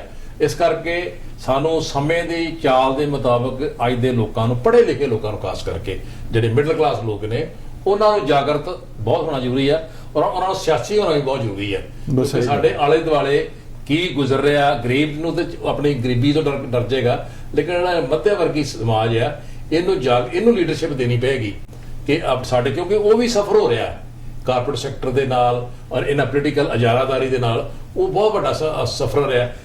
ਇਲੈਕਸ਼ਨਾਂ, ਡਿਊਟੀ, ਆਪਣੀ ਕੰਪਨੀਆਂ 'ਚ ਨੌਕਰੀਆਂ ਉਹਨਾਂ ਦੀ ਖੁੱਸ ਰਹੀਆਂ ਨੇ, ਤਨਖਾਹਾਂ ਘਟ ਰਹੀਆਂ ਨੇ, ਡਿਸਕਾਊਂਟ ਮਿਲ ਉਹਨਾਂ ਤਨਖਾਹਾਂ 'ਚ ਘਟ ਰਿਹਾ ਹੈ। ਬਾਕੀ ਕੋਵਿਡ ਨੇ ਰਹਿੰਦ ਖੂੰਦ ਕਰਤੀ, ਕੋਵਿਡ ਨੇ ਕੁਦਰਤੀ ਮਾਰ ਪੈ ਗਈ ਆ। ਇਸ ਕਰਕੇ ਜ਼ਰੂਰੀ ਆ ਕਿ ਲੋਕ ਜਾਗਰਤ ਹੋਣ। ਅਗਰ ਕੋਈ ਨਵਾਂ ਐਕਸਪੈਰੀਮੈਂਟ ਪੰਜਾਬ ਜਿਸ ਤਰ੍ਹਾਂ ਸੰਯੁਕਤ ਸਮਾਜ ਮੋਰਚੇ ਦਾ ਹੁੰਦਾ ਆ, ਇਹ ਲੀਡਰਸ਼ਿਪ ਉੱਪਰ ਕੇ ਚੰਗੀ ਆਉਂਦੀ ਹੈ, ਕਿ ਪੜ੍ਹੇ ਲਿਖੇ ਵਿਦਵਾਨਾਂ ਜਿਸ ਤਰ੍ਹਾਂ ਆਉਣ ਵਾਲੇ 5-4 ਦਿਨਾਂ 'ਚ ਪਤਾ ਲੱਗ ਜਾਏਗਾ, ਉਧਰ ਵੀ ਇੱਕ ਧਿਆਨ ਦੇ ਦੇਣਾ ਚਾਹੀਦਾ। ਔਰ ਪੋਲੀਟੀਕਲ ਪਾਰਟੀਆਂ ਨਾਲ ਅੱਖਾਂ 'ਚ ਅੱਖਾਂ ਪਾ ਕੇ ਲੋਕਾਂ ਨੂੰ ਗੱਲ ਕਰਨੀ ਚਾਹੀਦੀ ਹੈ, ਨਾ ਕਿ ਨਸ਼ਿਆਂ ਦੇ ਵਿੱਚ ਵਹਿ ਜਾਣ, ਨਾ ਕਿ ਕੁਝ ਨੋਟਾਂ ਦੀਆਂ ਥੱਦੀਆਂ ਦੇ ਨਾਲ ਲੋਕ ਆਪਣੀਆਂ ਵੋਟਾਂ ਦਾ ਅਧਿਕਾਰ, ਮੌਲਿਕ ਅਧਿਕਾਰਾਂ ਨੂੰ ਵੇਚ ਦੇਣ, ਤਾਂ ਨਹੀਂ ਸਫਰ ਹੋਣਾ ਪਏਗਾ ਔਰ ਸਮਾਜ ਨੂੰ ਇਦਾਂ ਹੀ ਅਦਰਵਾਈਜ਼ ਗੁਲਾਮ ਰਹੇਗਾ। ਕਿਉਂਕਿ ਇਹ ਸਮਾਂ ਐਵੋਲੂਸ਼ਨ ਦਾ ਹੈ, ਲੋਕ ਇਕੱਠੇ ਹੋਣਗੇ ਤੇ ਲੀਡਰ ਆਪਣੇ ਆਪ ਹੀ ਸਹੀ ਏਜੰਡੇ ਤੇ ਆਉਣਗੇ, ਸਹੀ ਏਜੰਡਾ ਲੋਕਾਂ ਤੇ ਇੰਪਲੀਮੈਂਟ ਕਰਨ ਦੀ ਕੋਸ਼ਿਸ਼ ਕਰਨਗੇ ਇਹਨਾਂ ਸ਼ਬਦਾਂ ਦੇ ਨਾਲ। ਕਿਉਂਕਿ ਇਹ ਸਟੇਟਸਮੈਨਸ਼ਿਪ ਵੀ ਸਾਡੇ ਦੇਸ਼ 'ਚ ਪੈਦਾ ਹੋਣੀ ਚਾਹੀਦੀ ਹੈ। ਪ੍ਰਾਈਮ ਮਿਨਿਸਟਰ ਸਾਹਿਬ ਤੋਂ ਵੀ ਸਾਨੂੰ ਬੜੀ ਉਮੀਦ ਹੈ ਕਿ ਉਹ ਆਉਣ ਵਾਲਾ ਸਮਾਂ ਇਲੈਕਸ਼ਨ ਨਵਾਂ ਐਕਸਪੈਰੀਮੈਂਟ ਦੇਗਾ 2 ਮਹੀਨਿਆਂ ਨੂੰ, ਔਰ ਨਵੀਂ ਇੱਕ ਸੋਚ ਲੈ ਕੇ ਸ਼ਾਇਦ ਪ੍ਰਾਈਮ ਮਿਨਿਸਟਰ ਆ ਜਾਣ ਵੀ ਹਿੰਦੁਸਤਾਨ ਦੀ ਆਰਥਿਕਤਾ ਨੂੰ ਸਟਰੋਂਗ ਕਰਨ, ਲੋਕਾਂ ਦੀ ਇੰਪਲਾਇਮੈਂਟ ਦੇਣ। ਇਸ ਕਰਕੇ ਸਮਾਂ ਨਹੀਂ ਹੈ ਔਰ ਲੋਕ ਬਹੁਤ ਜਾਗਰਤ ਹੋਣ, ਔਰ ਇਹ ਸਮੇਂ ਦਾ ਜੋ ਵਹਿਣ ਵਰ ਗਿਆ ਉਹ ਤੋਂ ਪੂਰੇ ਜਾਣੂ ਹੋਣ, ਔਰ ਉਹਦੇ ਮੁਤਾਬਕ ਹੀ ਆਪਣੇ ਜਿਹੜੇ ਮਤ ਦਾ ਦਾਨ ਕਰਨ। ਇਹਨਾਂ ਸ਼ਬਦਾਂ ਨਾਲ ਇਜਾਜ਼ਤ ਲੈਂਦੇ ਹਾਂ। ਨਮਸਕਾਰ, ਆਦਾਬ ਤੇ ਸਤਿ ਸ਼੍ਰੀ ਅਕਾਲ।